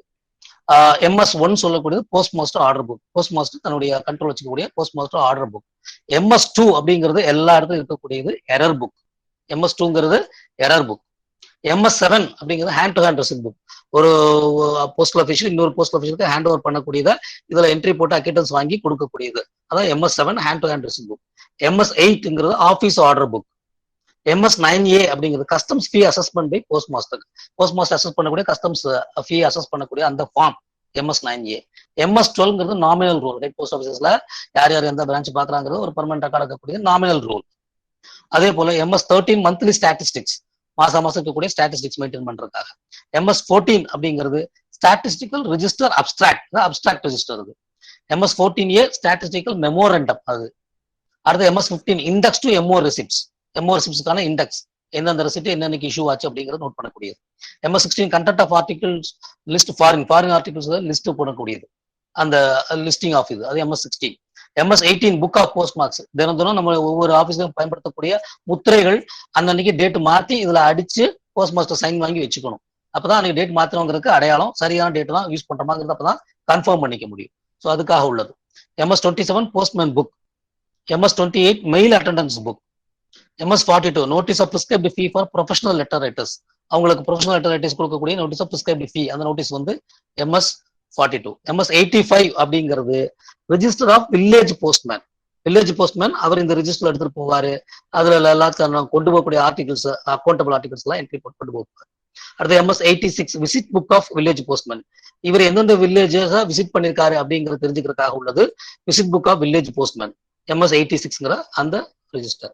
MS87A PO index register, MS87 PO issue பண்ணக்கூடிய ரெசிப்ட்ஸை ஏஓல வாட்ச் பண்ணக்கூடிய ரெஜிஸ்டர். அது MS88 இயர்லி வில்லேஜ் ரிட்டர்ன், வருஷத்துக்கு ஒருக்கா வில்லேஜ் ரிட்டர்ன்ஸ், வில்லேஜ்ல எவ்வளவு ஆர்டிகல்ஸ் எல்லாம் டெலிவரிக்கு வருது, எவ்வளவு ஆர்டிகல்ஸ் இதாகுதுங்கிறது அந்த ரெக்கார்ட், அதுதான் MS88 yearly village return. MS94 complaint suggestion, எல்லா ஆபீஸ்ல இருக்கும் கம்ப்ளைண்ட்ஸ் அண்ட் சஜஷன் புக், இது வந்து கேட்கக்கூடிய கேள்வி. MS94 complaint suggestion book is maintained in every office in form MS94, இது அடிக்கடி வரக்கூடியதான். இது MS98 bill for registered news paper fortnightly, அந்த registered news paper fortnightly post பண்றாங்களே அவங்களுக்கு பில் ரைஸ் பண்ணக்கூடிய அந்த ஃபார்மட், அது வந்து ரெக்கார்டு வந்து MS98. Monthly statement on bill for registered news paper, மாசம் அவங்களுக்கு பில் ப்ரொடியூஸ் பண்ணக்கூடிய மந்த்லி ஸ்டேட்மெண்ட், அது MS99. Book of information MS104, இதுவும் முக்கியமான கேள்வி. இது எல்லா ஆஃபீஸ் இருக்கக்கூடிய புக் ஆஃப் இன்ஃபர்மேஷன், அந்த ஆஃபீஸோட இந்த வரலாறு ஃபுல்லா அதோடைய இருக்கும் என்னென்ன அப்படிங்கிறது எல்லாமே MS104. அது mail list M1A mail list, தினம் நம்ம மெயில் லிஸ்ட் டெஸ்பாச்சுக்கு போடுவோம் இல்லையா, அது வந்து M1A அப்படிங்கிற ஃபார்மட். M3ங்கிறது receipt of details of bag. அடுத்தது M6 consolidated list of hours of business, இது எல்லா இதுலயும் இருக்கக்கூடியது. Consolidated list of hours of business, ஒரு ஆஃபீஸ் என்னென்னலாம் பிசினஸ் பண்ணுதோ அது எப்பப்ப எந்தெந்த டைம் பீரியட்ல பண்ணும் அப்படிங்கறத நோட்டீஸ் போட்டு வச்சிருக்கணும். அது கன்சாலிடேட்டட் லிஸ்டா இருக்கணும் M6ங்கிற ஃபார்மட்ல. M6 ஹவர்ஸ் ஆஃப் டிரான்சாக்ஷன், அந்த ஹவர்ஸ் எதுல இருந்து இது வரைக்கும் பண்றோங்கிறது. M9 due mail sorting list, எல்லா ஆஃபீஸுக்கும் இது ப்ரொவைட் பண்ணிப்பாங்க. டியூ மெயில் அண்ட் DMSL சொல்லக்கூடிய due mail and sorting list, இந்த ஆஃபீஸுக்கு என்னென்ன மெயில் வரும், என்னென்ன மெயில்ஸ் இவங்க க்ளோஸ் பண்ணுவாங்க அப்படிங்கிறது. அதே போல சார்ட்டிங், எந்தெந்த சார்ட்டிங் இவங்க பிரிஸ்கிரைப்ட் சார்ட்டிங் உங்களுக்கு என்ன கொடுத்துருக்காங்க அப்படிங்கிறது. M12ங்கிறது despatch of mail. M23 register of window delivery tickets, அது வந்து ஃபார்மட் வந்து M23. Window delivery டிக்கெட்டுக்கான format M24, அதான் இம்பார்ட்டன்ட் ரெக்கார்டு. அதுல இது எல்லாமே வந்து உங்களுக்கு அப்பப்போ கேள்விகள் மாறி மாறி வரக்கூடியது, முக்கியமானது அப்பங்க சொல்லிட்டு வந்துருக்கேன். Trial card M26A trial card. M28 intimation for renewal of window delivery ticket. M32 book of addresses instruction, இது எல்லா ஆஃபீஸும் நம்ம யூஸ் பண்ணக்கூடியது, டெலிவரி ஆஃபீஸ் எல்லாமே கண்டிப்பா இருக்கும். Book of addresses instruction is maintained in form M32. Instruction slip, postman போயிருக்காரு, ஆள் இல்ல, இன்ஸ்ட்ரக்ஷன் ஸ்லிப் கூட்டிட்டு வருவாரு, அது M34 intimation slip or instruction. Memo of postage of stamps, அது வந்து M36. ஆர்டிகல்ஸ் லேபிள் RLO, அது M37. Register of lines and stages, அது M40. வில்லேஜ் சார்ட்டிங் லிஸ்ட், வில்லேஜ்ல சார்ட்டிங் லிஸ்ட் எப்படி எந்தெந்த வில்லேஜ் எப்படி சார்ட் பண்ணணும் அப்படிங்கிற அந்த லிஸ்ட் வந்து M52. ரூட் லிஸ்ட், எப்படி போஸ்ட்மேன் பீட்ல ரூட்ல எந்த ரூட்ல போகணுங்கிறது அது M53. இன்லேண்ட் ஏர்மெயில் டெலிவர்டு, அது வந்து M57. ரெஜிஸ்டர் ரெசிப்ட் RP1ங்கிறது ரெஜிஸ்டர் ஆர்டிகிளுக்கு கொடுக்கக்கூடிய ரெசிப்டுக்கு பேரு RP1. RP3 parcel list. RP8 parcel abstract. RP33ங்கிறது ரிஜிஸ்டர் அப்டிராக்ட், ரிஜிஸ்டர் ஆர்டிகல்ஸ்க்கான அப்டிராக்ட், எத்தனை ஆர்டிகல் வந்தது, எத்தனை ஆர்டிகல் டிஸ்பேச் ஆச்சு, எத்தனை நாள் ரிட்டர்ன் ஆச்சு, இதெல்லாம் கொடுக்கக்கூடியது RP33 சொல்லக்கூடிய ரிஜிஸ்டர் அப்டிராக்ட். அடுத்து RP51 register Journal. RP52 intimation form, அது. RP53 book of intimations delivered. அடுத்து RP54 அக்னாலஜ்மெண்ட் கார்டு, ரெகுலரா நம்ம ஆர்எல் புக் பண்ணும்போது வரக்கூடிய அக்னாலஜ்மெண்ட் கார்டுக்கான ஃபார்ம் வந்து RP54. RP54A acknowledgement of receipt. RP57 special delivery slip. RP58ங்கிறது delivery slip, regular delivery slip. RP69 special registration journal for parcel mail, parcel மெயிலுக்கான special registration journal. RP17 வந்து அதே போல லெட்டர் மெயிலுக்கான ஸ்பெஷல் ரெஜிஸ்ட்ரேஷன் ஜேர்னல். அடுத்தது முக்கியமான இது மெயினான ரெக்கார்ட்ஸ் ஒவ்வொரு ஆஃபீஸ்ல மெயின்டைன் பண்ணக்கூடியது. ஏசிஜி 1 ஹெச்ஓ சம்மரியில ஹெச்ஓல மெயின்டைன் பண்ணக்கூடிய HO summary ACG 1 format. ACG 2ங்கிறது ட்ரெஷரர் கேஷ் புக். எங்கெல்லாம் ட்ரெஷரர் போஸ்டிங் இருக்கோ அங்கெல்லாம் they have to maintain PCB. So அது வந்து பிரிஸ்கிரைப்டு. அதுக்கான ஃபார்மட் ஏசிஜி 2. எஸ்ஓ சம்மரி அது ஏசிஜி 3. ஏசிஜி 3ஏங்கிறது PO summary. ACG 4 HO cash book or HO summary. ACG 8ங்கிறது ட்ரெஷரி பாஸ்புக். ட்ரெஷரி பாஸ்புக் வந்து டிரான்சாக்ஷன் பிட்வீன் பேங்க்ஸ் அண்ட் நம்முடைய postal treasury, அதுக்கு ரெண்டு நடுவில் டிரான்சாக்ஷன்ஸ். ஏசிஜி 13ங்கிறது treasury receipt. ACG 14 memo of authorised balances. அது ஒவ்வொரு ஆஃபீஸுக்கும் ப்ரிஸ்கிரைப் பண்ணிப்பாங்க. கேஷ் எவ்வளோ வச்சுக்கலாம், postage stamp, revenue stamp. So அது ப்ரிஸ்கிரைப் பண்ணக்கூடிய அது வந்து எம்ஏபின்னு சொல்லக்கூடியது ஏசிஜி 14. ஏசிஜி 17 மணி ரெசிப்ட். நம்முடைய அடிக்கடி நம்ம சின்ன சின்ன செலவு பண்ணக்கூடியதெல்லாம் மணி ரெசிப்ட் தான் போட்டு நம்ம இஷ்யூ பண்ணுவோம். அது ஏசிஜி 17ங்கிற format. ACG 19 counter sign contingent bills. அது வந்து ACG 19. ACG 19A register of sanctioned establishment. Register of sanctioned establishment. ஒவ்வொரு ஆஃபீஸ்க்கு சாங்ஷன் எஸ்டாப்ளிஷ்மெண்ட் என்ன அப்படிங்கிறது ஏசிஜி 19A ஃபார்மேட்ல இருக்கும். 19B வந்து கவுண்டர் சைன் கண்டிஜென்ட் பில்ஸ் ஆர்எம்எஸ்க்காக. பிஓக்கு வந்து 19Bங்கிறது ஆர்எம்எஸ். ஏசிஜி 20ங்கிறது disbursement of pay and allowances for all. நம்முடைய பே பில்ஸ், அது disbursement of pay and allowances வந்து ஏசிஜி 20ங்கிற ஃபார்மேட்ல. ஏசிஜி 22ங்கிறது எஸ்ஓ டெய்லி அக்கௌண்ட். ஏசிஜி 22ஏங்கிறது பிஓ டெய்லி அக்கௌண்ட். ஏசிஜி 24ங்கிறது அக்கிட்டன்ஸ் ரோல். ஏசிஜி 25ங்கிறது ரோடு எஸ்டாப்ளிஷ்மெண்ட். ஏசிஜி 28 வந்து register of cheques received and clear. ஒவ்வொரு ஆஃபீஸ்லயும் செக்ஸ் என்ன ரிசீவ் ஆச்சு, என்ன கிளியர் ஆச்சுங்கிறத அந்த ரிஜிஸ்டர்ல அதுல நோட் பண்ணிருக்கோம். அது ஏசிஜி 28. ஏசிஜி 37ங்கிறது OTA bills, overtime allowance bills. அதுக்கான அந்த ஃபார்மேட் வந்து ஏசிஜி 37. ஏசிஜி 38 அவுட் ஸ்டேஷன் அலவன்ஸ்க்கானது. ACG 44 letter postage account. இது கேட்பாங்க. ACG 44 letter postage account. ACG 45 unpaid postage abstract. Postage unpaid போஸ்டேஜுக்கான அப்ஸ்ட்ராக்ட் அது வந்து ஏசிஜி 45ங்கிற format. Memorandum of prepayment of postage அது வந்து ஏசிஜி 46. ஏசிஜி 47 வந்து receipt of cash paid. ACG 60ங்கிறது அட்வான்ஸ் ரெஜிஸ்டர். எதுக்கெல்லாம் அட்வான்ஸ் கொடுத்துருக்கோமோ அதெல்லாம் நோட் பண்ணி அக்கெட்டன்ஸ் வாங்கி வச்சுக்கூட அந்த ரெஜிஸ்டர் ஃபார்மேட் வந்து ஏசிஜி 60. ஏசிஜி 67ங்கிறது இஎம்டி, ஏர்னஸ் மணி டெபாசிட்.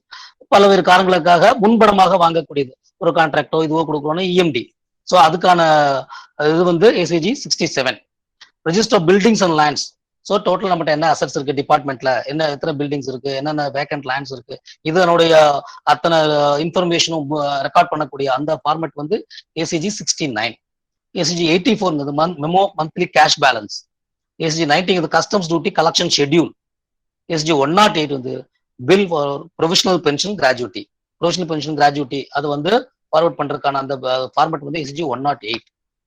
RA ரிமிட்டன்ஸ் advice. ஒரு அக்கௌண்டிங் யூனிட்ல இருந்து இன்னொரு அக்கௌண்டிங் யூனிட்டுக்கு டிரான்ஸ்ஃபர் ஆகக்கூடிய அதுக்கு வந்து கொடுக்கக்கூடியது ரெமிட்டன்ஸ் அட்வைஸ் ஏசிஜி 154. PA3 அப்படிங்கிறது SO daily account balance. Noted record ஹெச்ஓல மெயின்டைன் பண்ணக்கூடியது எஸ்ஓ டெய்லி அக்கௌண்ட் பேலன்சஸ் PA3ங்கிற ஃபார்மேட்ல. PA4ங்கிறது பிஓ ஸ்லிப். அக்கௌண்ட் ஆஃபீஸ் தனக்கு கீழே உள்ள பிஓக்கு அதனுடைய பேலன்ஸ் அக்னாலஜ் பண்ணக்கூடிய அனுப்பக்கூடிய அது வந்து PA4.